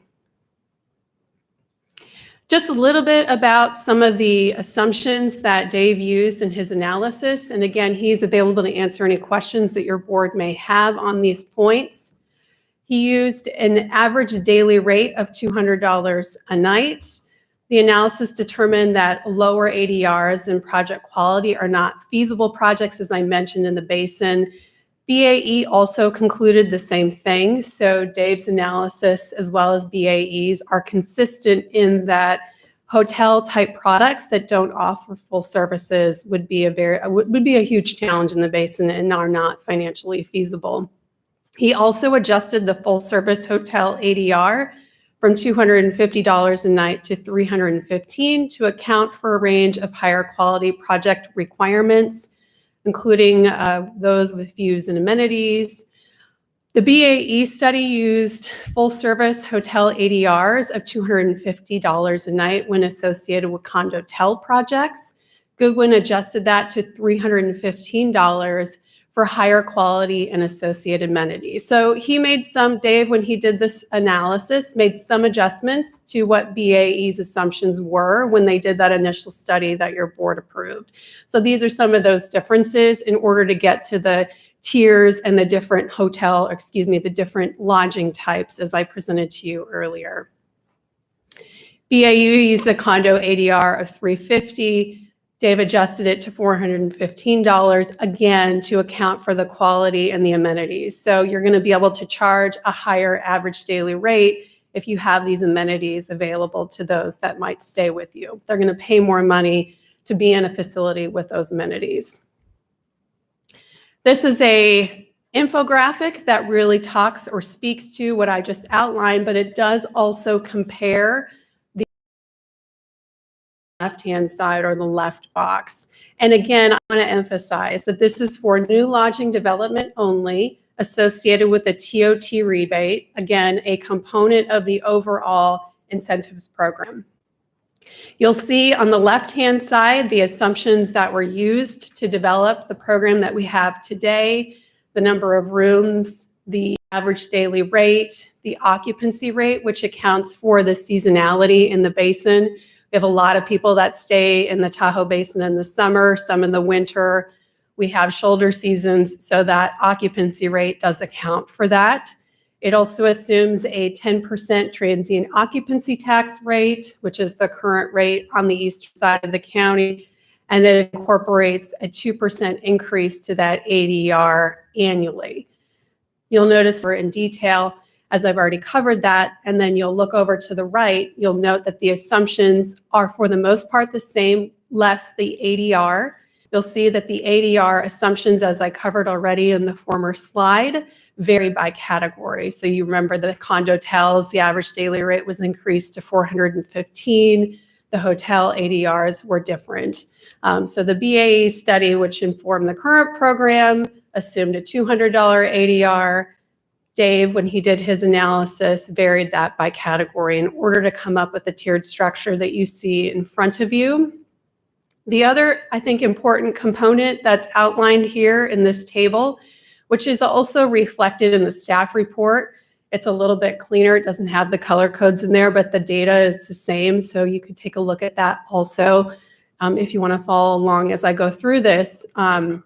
There is in there, and Dave has gone into detail on this, the present value. So you see the PV, which is in next to the hotel, condotel. You can see the different dollar amounts at the top there, hotel 13.9. That's the estimated amount of money that a developer may receive over that 20-year period. Dave has incorporated in there 6.5 million, which is the present day value based on an 8% discount rate over that 20-year time frame. So that just gives you an idea of what a developer might be eligible for when they come into this program and what they would be eligible for potentially in today's program. So you look over to the left and you see an $8 million value there, 3.9 present day value at an 8% discount rate, keeping in mind that that number that you would come to would be based on the gap analysis that has to be conducted by that third party in order to determine how much money you're eligible for and for what time frame in order to receive those dollars. I did want to mention that we did, in order to develop the TOT rebate program, staff met with many developers to solicit feedback and input. When it became clear that we needed to modify the program, we circled back with the same developers to talk with them about the amendments. And I wanted to share with your board some of the comments that we heard from the developers.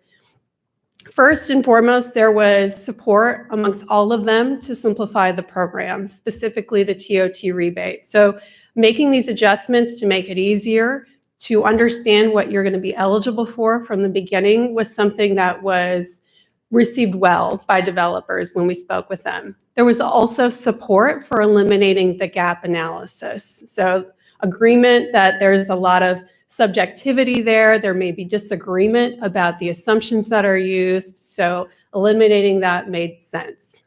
Where we have some differences of opinion really get into the type of project that the developer is working on. So for example, we met with some condotel developers. I know some of them are here today. And there were some concerns about the required deed restrictions. So staff is proposing to require a deed restriction on condos to ensure that those condos are placed into the rental pool, which would then generate that TOT that would be important for the developer, but then to ensure that that condotel development acts like a hotel, is actually being used like a hotel. There are also some concerns from some condotel developers regarding the potential reduction in the available TOT rebate, specifically for condotels. So you may recall that condotels in the proposed amendments would be eligible for a 60% rebate, between 40 and 60%, depending on the type of condotel project you are putting together. In the current program, depending on the assumptions that one would make, it's possible that you could conclude that the amount of money you would receive would be X, compare that against the 60% rebate would be Y. So doing that comparison, I think for some is a cause for concern. And then also challenges to develop within the Tahoe Basin are not all easily quantifiable, but should be considered by your board when determining the available TOT rebate. Again, this is feedback directly from the developers. And some of those examples include it's longer to plan and to build in the basin. It takes much longer than it would in other locations. It's a litigious environment. A lot of development projects get sued, and so that's costly and time-consuming. It's not necessarily the case in other locations. The seasonality of the lodging hotels, which we spoke to, can increase the risk, and there are fewer risks or less risk from some developers' perspective to build outside of the basin. So what is it going to take in order to encourage or incent those developers to truly bring lodging to the Tahoe Basin is the question. So just a quick summary of the proposed amendments. They are all outlined in the staff report as well, so feel free to take a look at that. But I did also want to make sure I highlighted those for you. So again, removing the requirement of the gap analysis and replace it with the tiered system as presented to your board. We would request that the rebate be extended for the full 20-year period, as opposed to up to 20 years, which is the current program. Replace the 3-star with the full-service hotel definition, and I've included specifically what that definition is for full-service lodging here for your reference. Require that full-service hotel standard does apply for the duration of the project period. So the idea there is you build something that's full service, you continue to receive the rebate for a 20-year period. We want to make sure that that hotel meets those standards, or that condotel, that development meets those standards for that full 20-year period, which is the purpose of that addition. And then also specific to the deed restriction, require that all condotel projects would limit the number of days per year condo owners can occupy the units to 90 calendar days, with no more than 30 days being consecutive in any given quarter. And again, the purpose of that is to ensure that the development, specifically condotel development, operates like a hotel. The requested board action here: 1, approve proposed amendments to the TOT rebate portion of the incentives program. And then to authorize the county executive officer or the designee to update the overall incentives program after review and approval by county council, consistent with proposed amendments to the TOT rebate. So this gives us the ability to go into the actual program document itself and make the changes that we've proposed to your board today, that second action, and then make sure that all aspects of the program are consistent with your board's direction today. With that, I'm here to answer questions. As I mentioned, Paul Griffith is also here, as is Dave Frudenberger with Goodwin, to answer questions your board may have on his analysis and the underlying assumptions. And then we also have developers here as well that have provided feedback, and I'm sure have additional information to share with your board. Thank you. Thanks, Erin. Great job. Questions or comments from my colleagues? I'll start out with one. Just when Cindy and I met a few years ago, back during the Tahoe City Community Plan development, I was on the Planning Commission, and it was about 30 years ago. The often articulated primary policy goal was to optimize our tourism, specifically by shifting the people who are coming up just for the day. Correct. To maximizing the number of people who would come up and stay overnight for longer periods of time. Mm-hmm. Then secondarily, I heard that we also wanted to amplify the number of stays, also long-term, during the shoulder seasons, the fall and the spring. Correct. So I'm presuming that that still is the focus. We heard one comment earlier today about too many people going up to visit, and I know that we were experiencing being loved too much this last summer with people getting away from COVID. But setting that aside, it still seems like the policy driver would be to maximize the number of people who are there as to the ones who stay longer periods of time in facilities up there, because that's how the economy is going to maximize its revenue to both the county in terms of taxes, but most importantly, the business owners. Is that absolutely still accurate? And it is. It absolutely is accurate. The goal is to get people to stay for longer periods. And you see that reflected as well through our contract with the North Lake Tahoe Resort Association. They are also focusing on those shoulder season timeframes and midweek. We definitely don't need more people on the weekends, in some cases on the 4th of July, for example, but there are many times, I can tell you even recently walking around Tahoe City or Kings Beach, that it's not very active right now. Now, COVID is part of that, but trying to be, incentivize people to come and stay for longer periods. They spend more money in the community. It supports local business and the economy.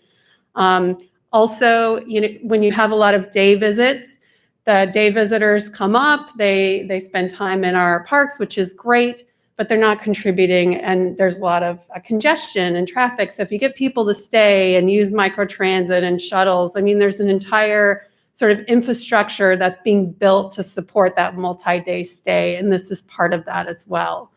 And also, I'd say that in the basin itself, it's becoming increasingly more difficult to be competitive with even the resort communities just outside of the basin, Squaw, North Star, or even the town of Truckee, where you see new lodging development and you see these amenities available. And so it makes it difficult for businesses on the lakeside to remain competitive when visitors have those other options and are willing to stay in those locations and drive to the lake. If we can get people to stay at the lake and walk across the street and go to the park that way and walk through town and spend money in those businesses, that is ultimately our objective and goal.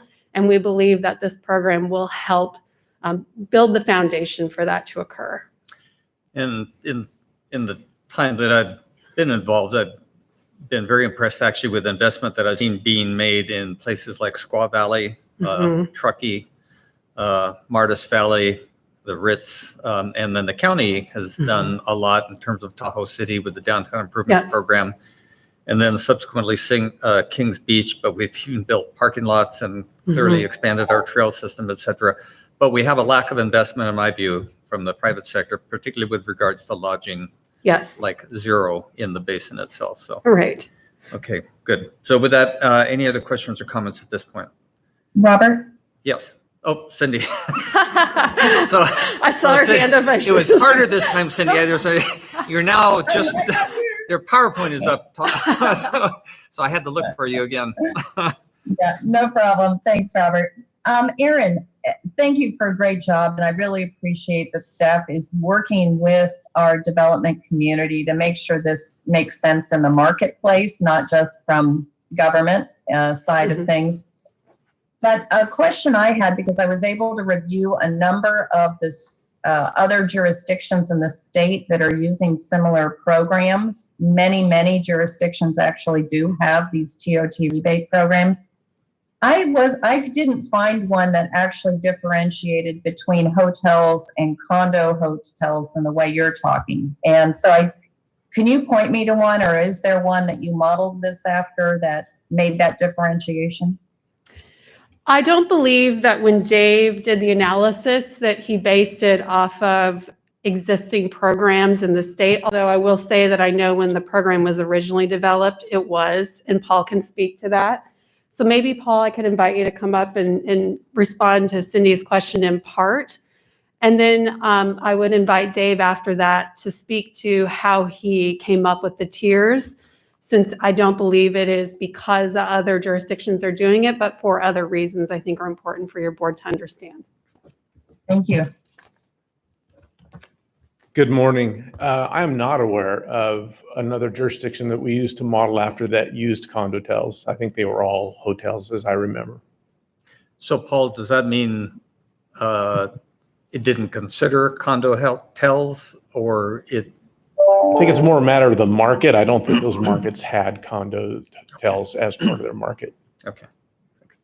They might have, Paul, but I didn't see a differentiation in any of their programs. It was either new units that they were incentivizing or significant remodel projects seemed to be where, and they didn't talk about the ownership or that makeup, but perhaps that doesn't happen in other areas. I just was interested.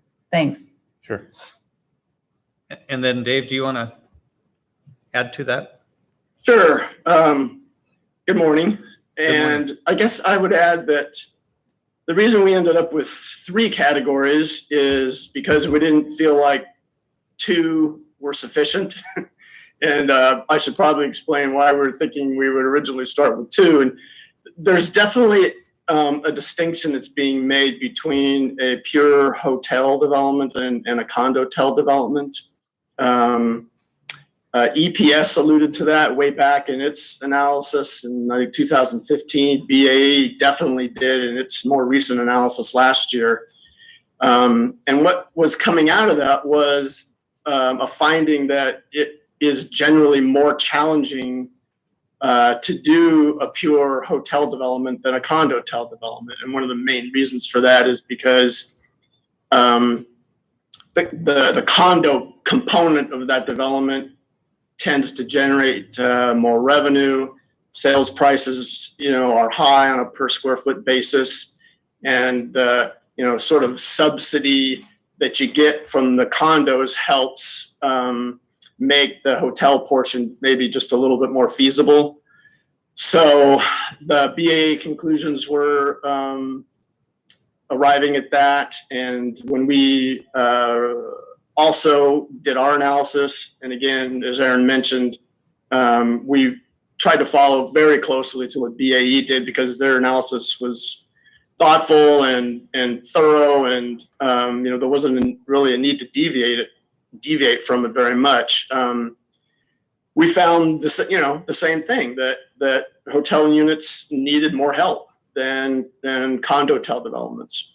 But then when we explored, dove a little deeper into the condotel model, we were finding that there's a range between the percentage of condos and the percentage of pure hotel units. And as you get closer and closer to being a pure sort of condo-based condotel development, your rebate needs are less. And so that's why we made the distinction between one that is more of a hybrid and one that is purely condos. I have a follow-up, Robert.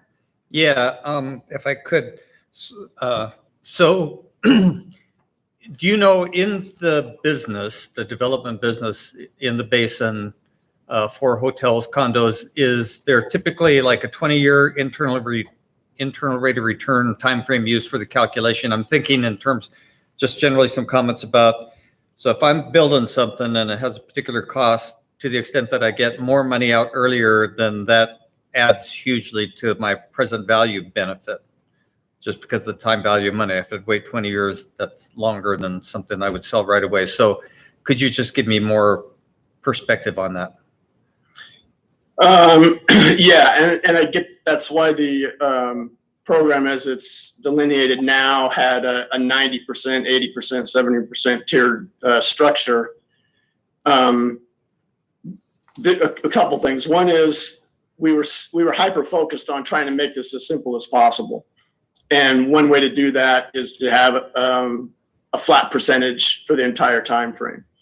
Another was to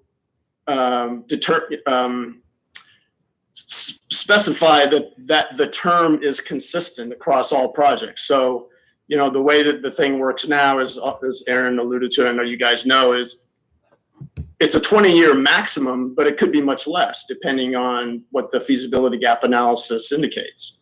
And again, in an effort to be consistent and in an effort to provide as much TOT rebate as possible, we decided, you know, that it would be better to just have not only a flat percentage rebate, but also a specified, consistent, reliable term, and push that out 20 years. So whereas the current program, you're not guaranteed that you're going to get 20 years of rebate, the proposal is now saying you will get 20 years. And so that guarantee, in my mind, helps to offset the maybe lower initial percentage that you might otherwise have gotten in the current program. So then, if I understand that correctly, in a nutshell, it would be you're fixing the time frame for 20 years regardless of product type, and therefore you diminish the percentage because of the change in cash flow, whereby more of the cost would be recovered earlier with either one of the two condo-tel concepts. Yeah, and if you know, you think about the simple math associated with that present value calculation, if you ended up with a project that only needed TOT for 10 years because maybe it was getting a higher percentage in the earlier years, the present value of adding an additional 10 years at the end makes up for that. Sure, those years in the more distant future are worth less on a present value basis, but they are adding to the present value, right? If you didn't have those last 10 years in there at all. Right. So the present value calculation is still working. It's still doing what I think, you know, a developer wants, but we're also getting more simple program and we're getting a defined term. Okay. Thank you. So Cindy, Robert, did you have, I have- yeah. Mm-hmm. Yeah, I saw had you one that follow-up. time. Dave, did you take into account the deed restrictions that the county is suggesting? And the reason I ask that and why it's so critical to our community is I think we've overwhelmingly heard from our community we don't want more private condominiums. What we really want are higher end, full-service hotel rooms in our community.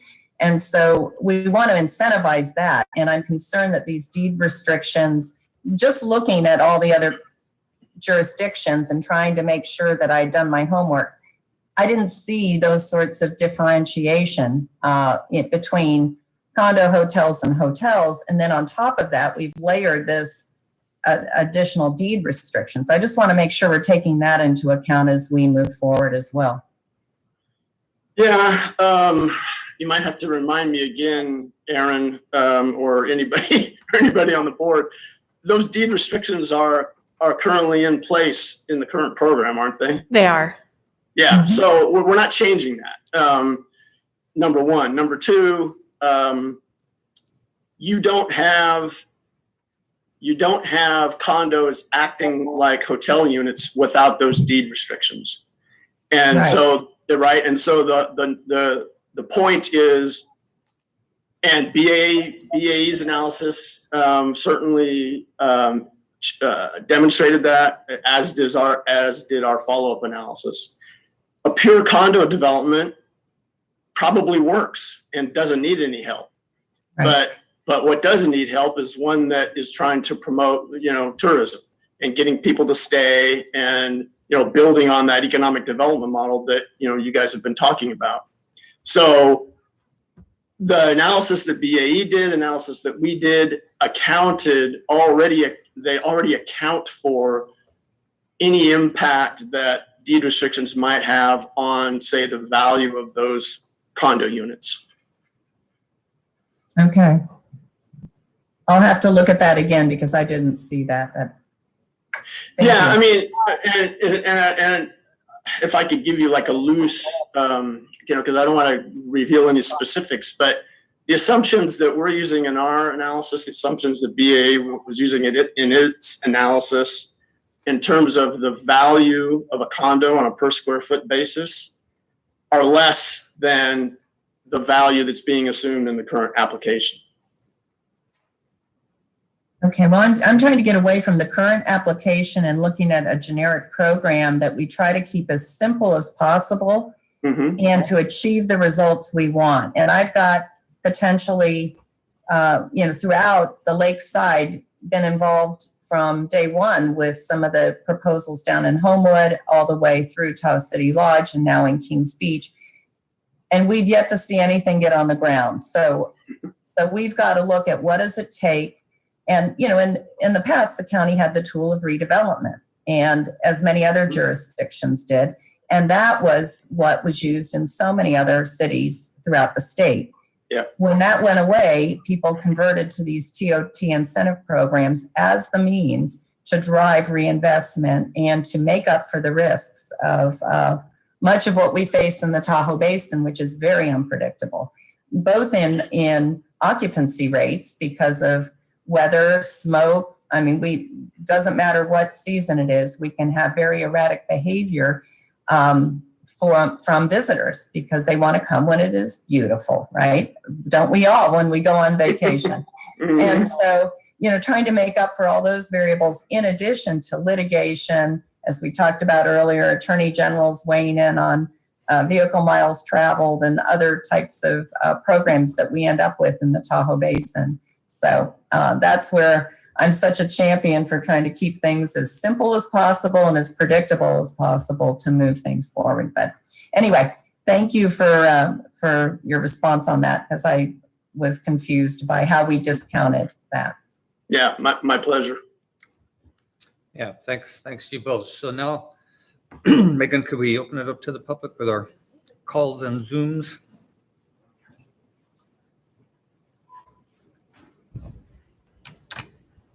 Good morning, caller. Please state your name for the record and give your comments. Ellie Waller, how many programs will need to be derived to get a hotel on the ground? A trip down memory lane. Community Enhancement Program 2007. The board authorized $200,000 to assist pre-development planning and design for the Ferrari Family Resort mixed-use project in Kings Beach. The proposed development was to include motel lodging, commercial, retail, restaurants, housing, and a parking structure. The BB LLC Kings Beach Town Center was supported by a $500K agency loan for pre-development engineering and planning expenses and acquired mortgage bank loans for the project site in 2010 for approximately $4.3 million. It's a CEP that was to be built on 4 acres at fronting Highway 28, a mixed-use project combining commercial, professional, residential, etc. The failed CEP is a prime example. Yes, we did get much needed DOMAS, affordable housing, on the ground, but the portion of that project that was built on the largest structure on Highway 28 failed to meet the criteria, but was allowed to violate the stated criteria, given 100% coverage without required component. There's no play area for the children. It's an undersized stormwater system, etc. Let's see. final EPS report identified extraordinary costs for TAUs and parking at 30 to 70K. In 2019, TAUs were purchased and banked by the county. The Tahoe City Lodge has received several gifts of public funds in the millions. The project was provided approximately 900K in TAUs with a 15-year forgivable loan, shared parking with parking variances, and they are still trying to take parking and easement rights from an adjacent owner. The development was given an extraordinary opportunity to concurrently be approved with the Tahoe Basin Area Plan and many more goodies. What could possibly be the next gift for the Tahoe City Lodge and others? The new developer, La Lima, submitted a mitigated neg deck for luxury condos lakeside project instead of a promised hotel at the former Ferrari site because they say it didn't pencil. No hotel project there to date. Former SK Brown properties bankrupted and unable to build a town center. Fast forward, the county purchases the properties after redevelopment is no longer available for millions of dollars and sells to a San Diego developer for less than half of the county investment. We haven't had any updates, and I'm not sure the clerk team has met their required upfront due diligence dollars.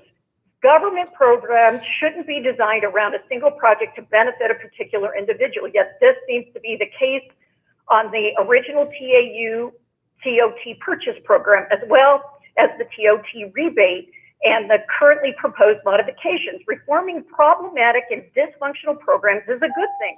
But is that, in fact, what is occurring here, or is this just a way to funnel more money towards a particular developer? Government is supposed to work for all, not the chosen few.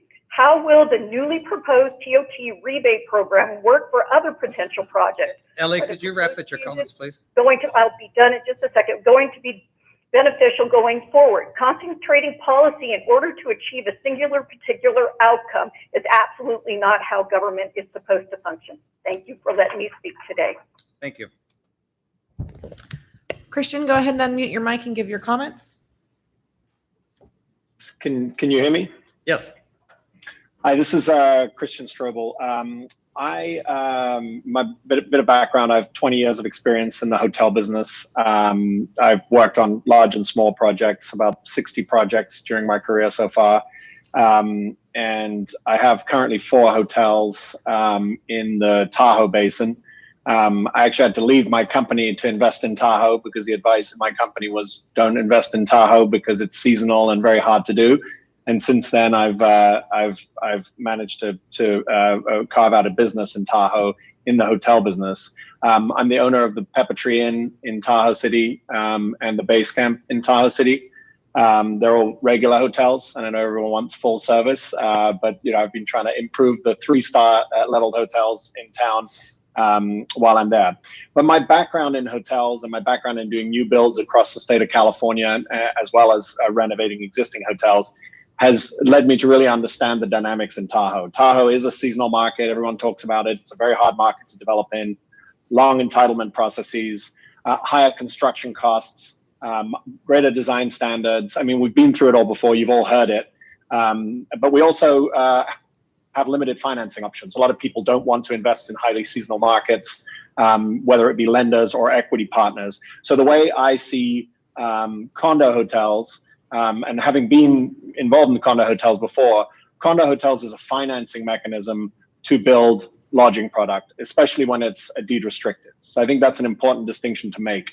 No sane developer would do condo hotels if a straight hotel made sense, because when you're doing a condo hotel, you're adding another level of complexity with additional lawsuits, additional insurance, increased construction costs. So my view is that how a developer chooses to finance their project, their hotel project, because these are deed restricted condos, is really up to them.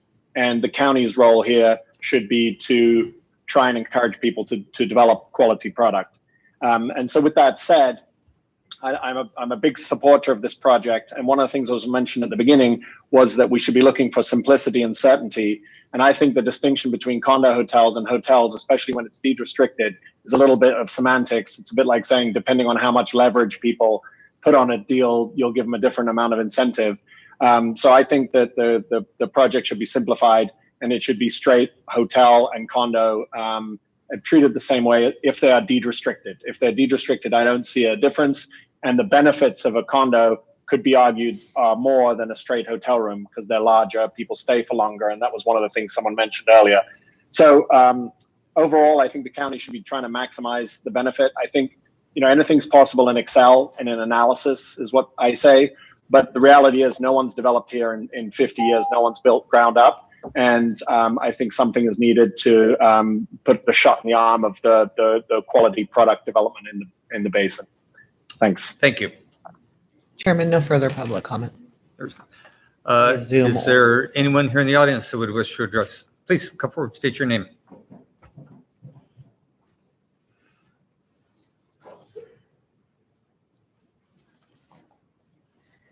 Good morning. My name's Marie Murphy. Thank you for allowing public comment. In 2018, I bought the Tahoe City Inn. In 2019, I bought Storied Boatworks Mall. If any of you have visited Tahoe City, you probably know our site. As we contemplate the future of Tahoe City, a program like this is pivotal into the feasibility of us reinvigorating Tahoe City and the North Shore of Tahoe. Developing a project in other parts of Placer County and other parts of California is very, very different than developing in the basin, as I'm sure you're all aware. We have 5 counties, a dual state overlay, TRPA board, and I just can't emphasize enough that keeping things simple, really incentivizing maybe even just a set number of units with the 100% incentive or a 90% incentive, and differentiating very much like what Christian said, this is really a financing mechanism to move towards the condo hotel model. Most of the Mountain West communities, the luxury Mountain West developments that are ground up in other of our comp set, Aspen, Vail, Jackson Hole, they all utilize this model in our 4 or 5 star luxury or ultra luxury model. When we spoke to Paul and Aaron, I really tried to relay that disincentivizing development in any form in the basin is a challenge, and it's very, very, very unlikely that a pure hotel would be built on the shores or near the shores of Lake Tahoe. It just is not possible. We face significant risk through litigation. We face significant risk through our environmental and CEQA process. It's a significant time period. And the TOT rebate is a very much an incentive and really makes many of our projects viable. And so I'm really happy to have the opportunity to present today. But overall, just want to say that moving towards the new proposal in the amendment would be looked from the development committee as disincentivizing raising up Tahoe. This isn't just about our community of developers. It's really raising up our contemplated project.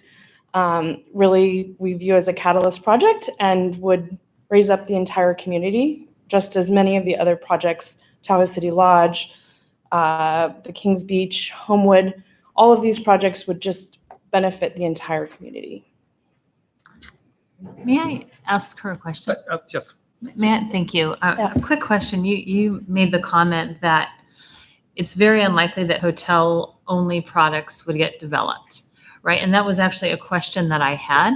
You've got property which you're looking to develop, and what's your product that you're proposing that would allow you to actually make it work financially? We are still in our due diligence phase. We've made a pre-application to the planning department, so I don't want to be too public, but it does contemplate both hotel units and condos. It would not work as a 100% hotel project. When we're thinking about spending hundreds of millions of dollars, there needs to be a way to buy down that risk and buy down that basis, and that is through the sale of condos.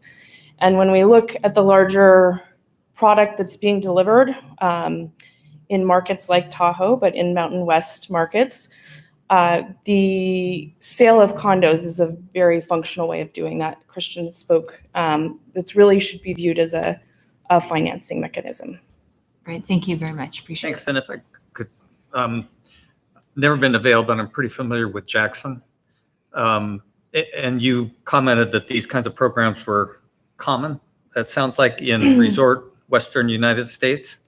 It's very common, not just in resort and mountain communities, but really when you're looking at new hotel developments, to buy down the risk and to sell some of your units through a condo, deed restricted condo, that the condo is put back into the hotel program, which then will further drive TOT. And as been mentioned today, it will allow a higher ADR. Those units usually go for about a 25% premium than the regular hotel units. People do stay longer.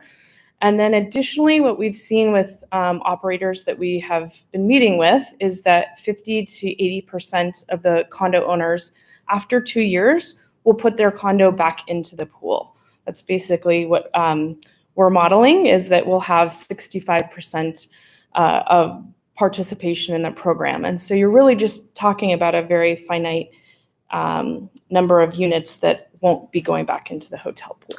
And am I accurate in thinking that in Jackson, the constraints to building constraints are not anything regulatorily like Tahoe Basin? You are correct. Yeah, thanks. I argue that it's probably the most difficult place to develop in the country. Thanks. See no other questions. Thank you. Thank you.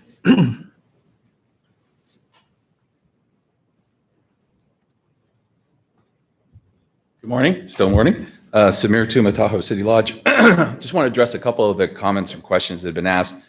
There are no other jurisdictions, certainly in California, that have deed restrictions in their incentive programs. We reviewed all of those thoroughly, and they don't exist. The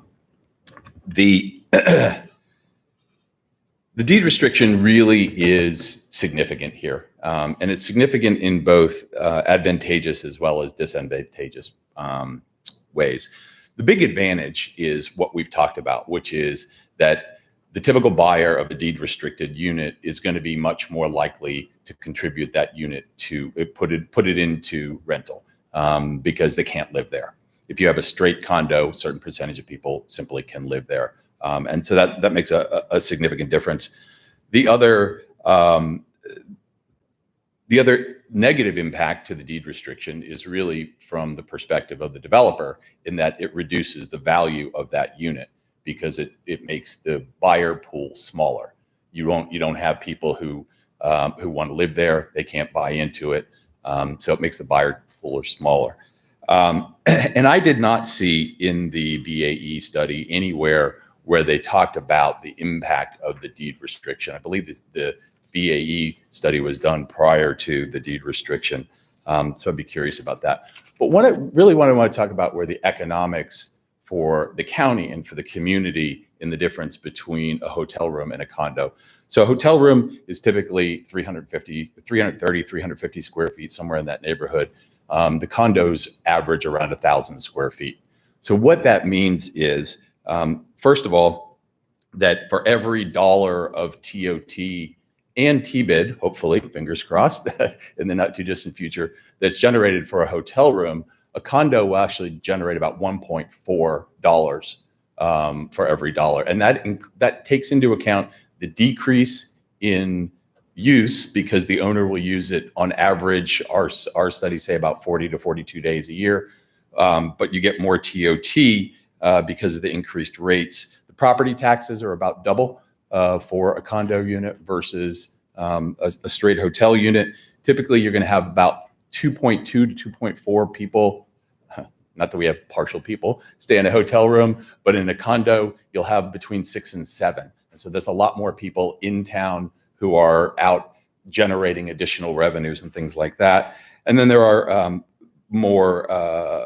it just requires more employees, so it creates more jobs as well, because you have the larger units and they have to be maintained and they have to be cleaned and the rest of that. So really, to be honest, from a financial perspective, and the others have talked about this, the condo hotel is a financing mechanism. It really shouldn't be a basis for changing it. So I would propose that you do an 80-20 across the board. If there's some concern that there might be too much uptake in this, which would be a great problem to have, you could always make it a pilot program and restrict it to, X number of 100, 400 units or something like that to start, and then see where that takes you. So any questions? May I ask a question? Yes. So sort of the same question. If you had your druthers, would you prefer to do a hotel only or a condo hotel, just economic wise or work wise? Well, while my wife thinks I'm insane, I won't go down the route where Christian thinks I'm also insane. No, there's absolutely no way. I mean, if we could do this without the condos, we would have done it from day one. There's just no question. There's so much complexity, liability, other challenges that the condos require. So if we could do this as a straight hotel, we would have done that. And a follow-up, and maybe staff knows the answer to this question, but are there hotels that have been built in the Tahoe Basin, obviously not in Placer County, but in the Tahoe Basin that are hotel only? So I think, and maybe in the last 20 years. So the Hyatt was built an incline, right? But that's a condo hotel, correct? That's just for example. So Hyatt Incline's condo hotel, Ritz-Carlton's condo hotel, Resort at Squaw Creek's condo hotel, Grand Lebacan's condo hotel. Most of the stuff that as properties in the region, there's a condo component. It's just that's the only way you get there. I mean, I honestly would have done this as a hotel from day one. So they're all done that way, really. And one other comment: condo hotel is not just. It's absolutely more dominant in the Mountain West and in the mountains for sure, but you see them all over the place. They're in Santa Barbara, there are other places. Condo hotels, it's a financing mechanism. Thank you. Thank you.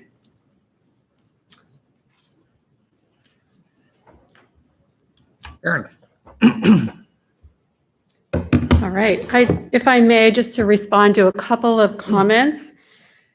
I did want to mention, I know one of the callers spoke specifically to the program being modified for one project. And just as a reminder, we did meet with 6 developers actually. And those are the same developers we met with to put together the initial program. I did also want to clarify that of those developers, 2 of them are proposing straight hotels in the basin. So there are developers that are contemplating that. However, that being said, I will also add that some of our condotel developers are much further along in the process of doing that than some of the hotel developers are. And so they have more information.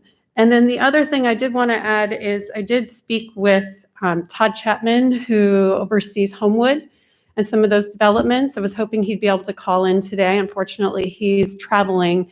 But I did want to share with you that he also agrees that the condotel development is in place because it has to be. It's very difficult to build a straight hotel, which is in part why you see it elevated in the tiered system. So in a lot of ways, what we're saying supports that.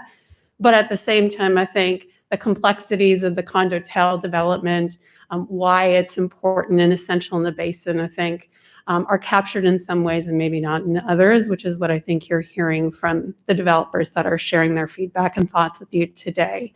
So I just wanted to share that information with your board as you're contemplating what staff has presented, as well as some alternatives that developers and others are sharing. And that's all I have.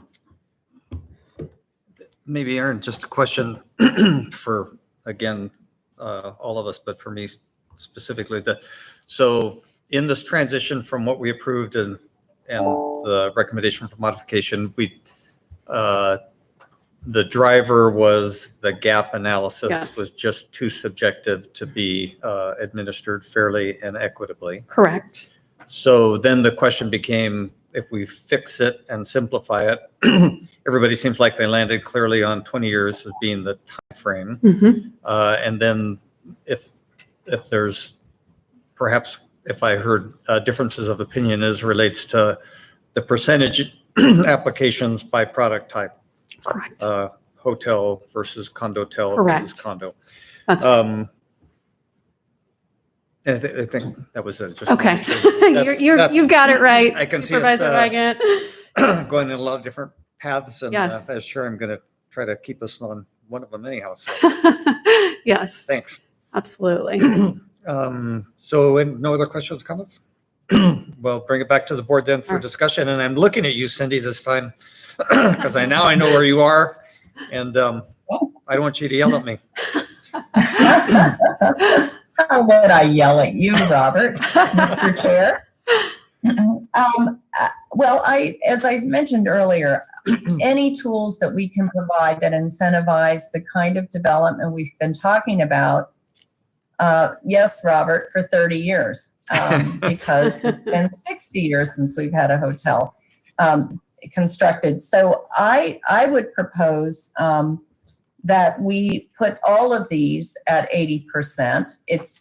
Today we are receiving 0 TOT from these properties. So anything that they do is going to both improve our TOT collections, but more importantly, they are the economic drivers, as you mentioned, for longer stays and more spending in our community that trickles out to every business in our community.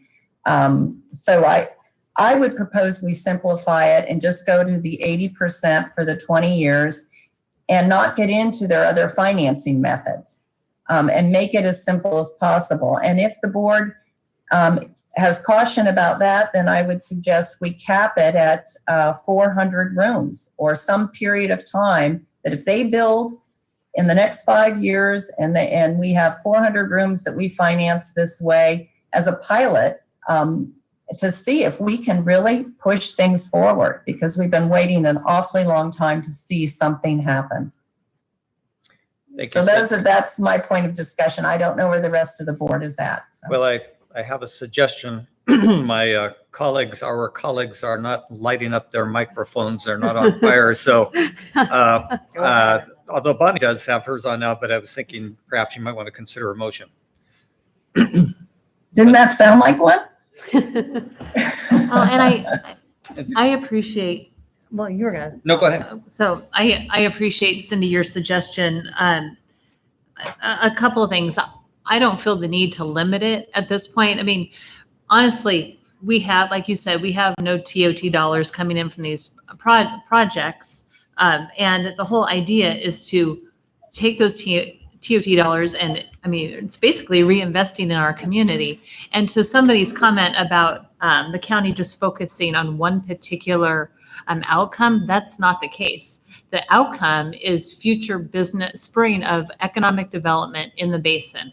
Our restaurants and our small business owners, that's helping them survive and thrive and continue to be an addition to the local economy. So it's more than just supporting the developers. It's supporting the economic basis of the area as a whole. And so Cindy, I agree. I think we should probably make it to 80-20 like it was, and to simplify it. And I certainly understand the recommendation to tier it, but as I've been talking to these folks, it's like being able to do a condo is just to actually get the project somewhat feasible. And it's still not necessarily feasible. And thus the program that was tried a number of years ago and nothing got developed. And so we're taking another stab at it. So I'm supportive of that. I do have one question, and that is, in the staff report, it made a comment about concerns about triggering potential gift of public funds issues. And I mean, this is really an incentive program, and these dollars we would have only received if the project is built. So I'm not certain how not doing the tier that was recommended by Goodwin would be a potential of a gift of public funds. And I might call in Karen to help me with this one a little bit. The basis of the program, initially the gap analysis, that was the purpose of it, right? Was to identify that so that the amount of money that was made available as part of the rebate was based on that. And so we needed to have a new basis, a data-based basis, in order to determine what those dollars would be. And that's what the BAE study was for, and that's why Goodwin utilized that to come up with a tiered system in order to ensure that it is supported by that data. But again, there are some aspects of the program or aspects of developing in the basin that are challenging and harder to quantify, which I covered earlier, that I think your board is taking into consideration, obviously, and may impact the ultimate recommendation. I suppose from my perspective, I'm not sure what the impacts would be to putting all of those into one category at the 80% rebate for a 20-year period when it comes to that. So I would ask Karen if you have any thoughts on that to share with the board.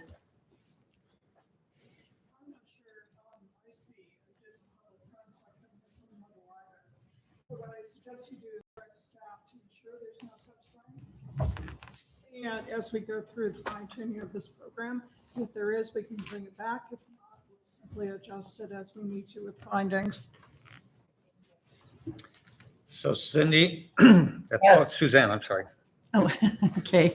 I was just going to give you my perspective on it. The way that I perceived this when it was presented to me was that the objective of this is to stimulate tourism, correct? And then we apply the TOT to the overnight visitors and stuff. So when you have people who build, let's say strictly the condo hotels without the hotel component, according to this, they also have the right to stay in those hotels, their condos rather.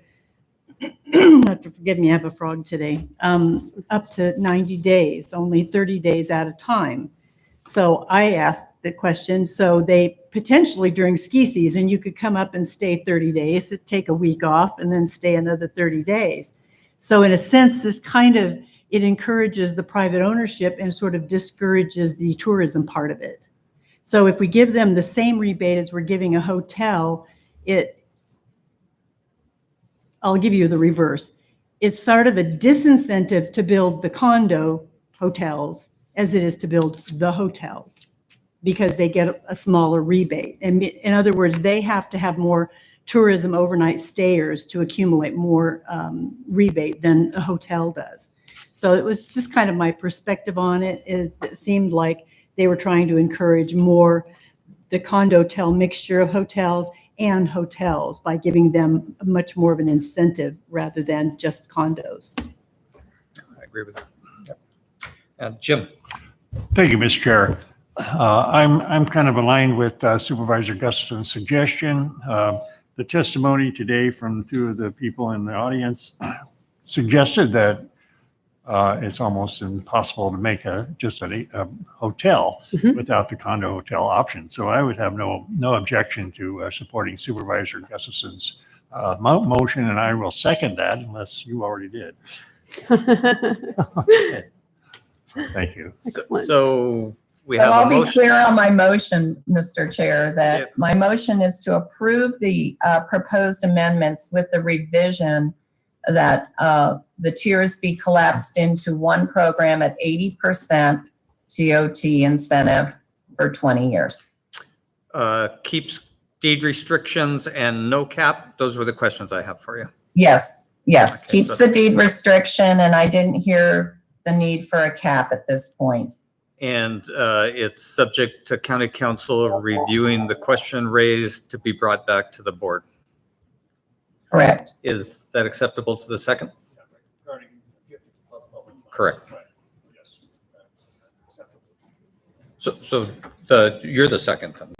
You confused me. And Karen, did you have another comment? No, I was only going to revise that to say bring it back if necessary. Great. So motion, Gustafson, second, Holmes. All those in favor say aye. Aye. Aye. Opposed?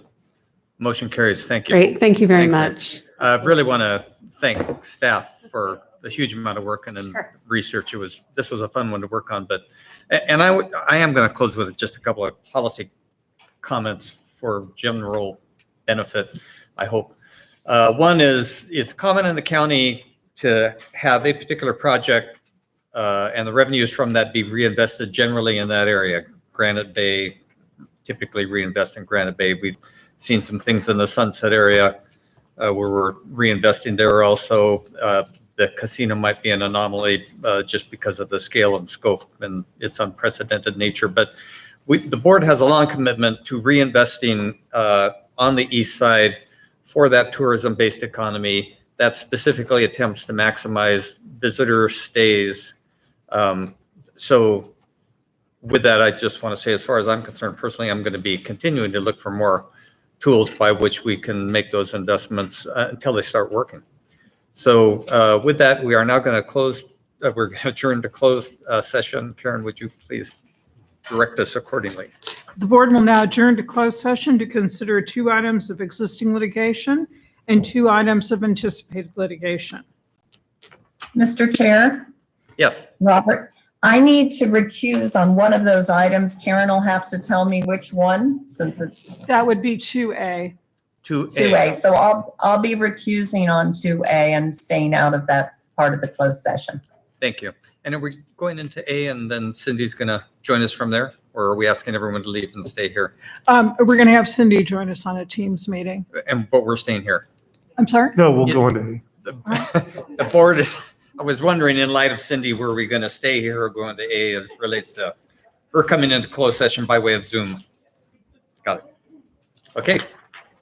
Thank you all.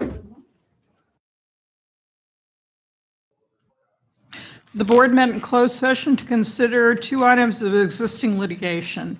In the matter of In re David Padilla, the board heard a report and authorized settlement. In the matter of In re Robert Clark, the board heard a report and authorized settlement.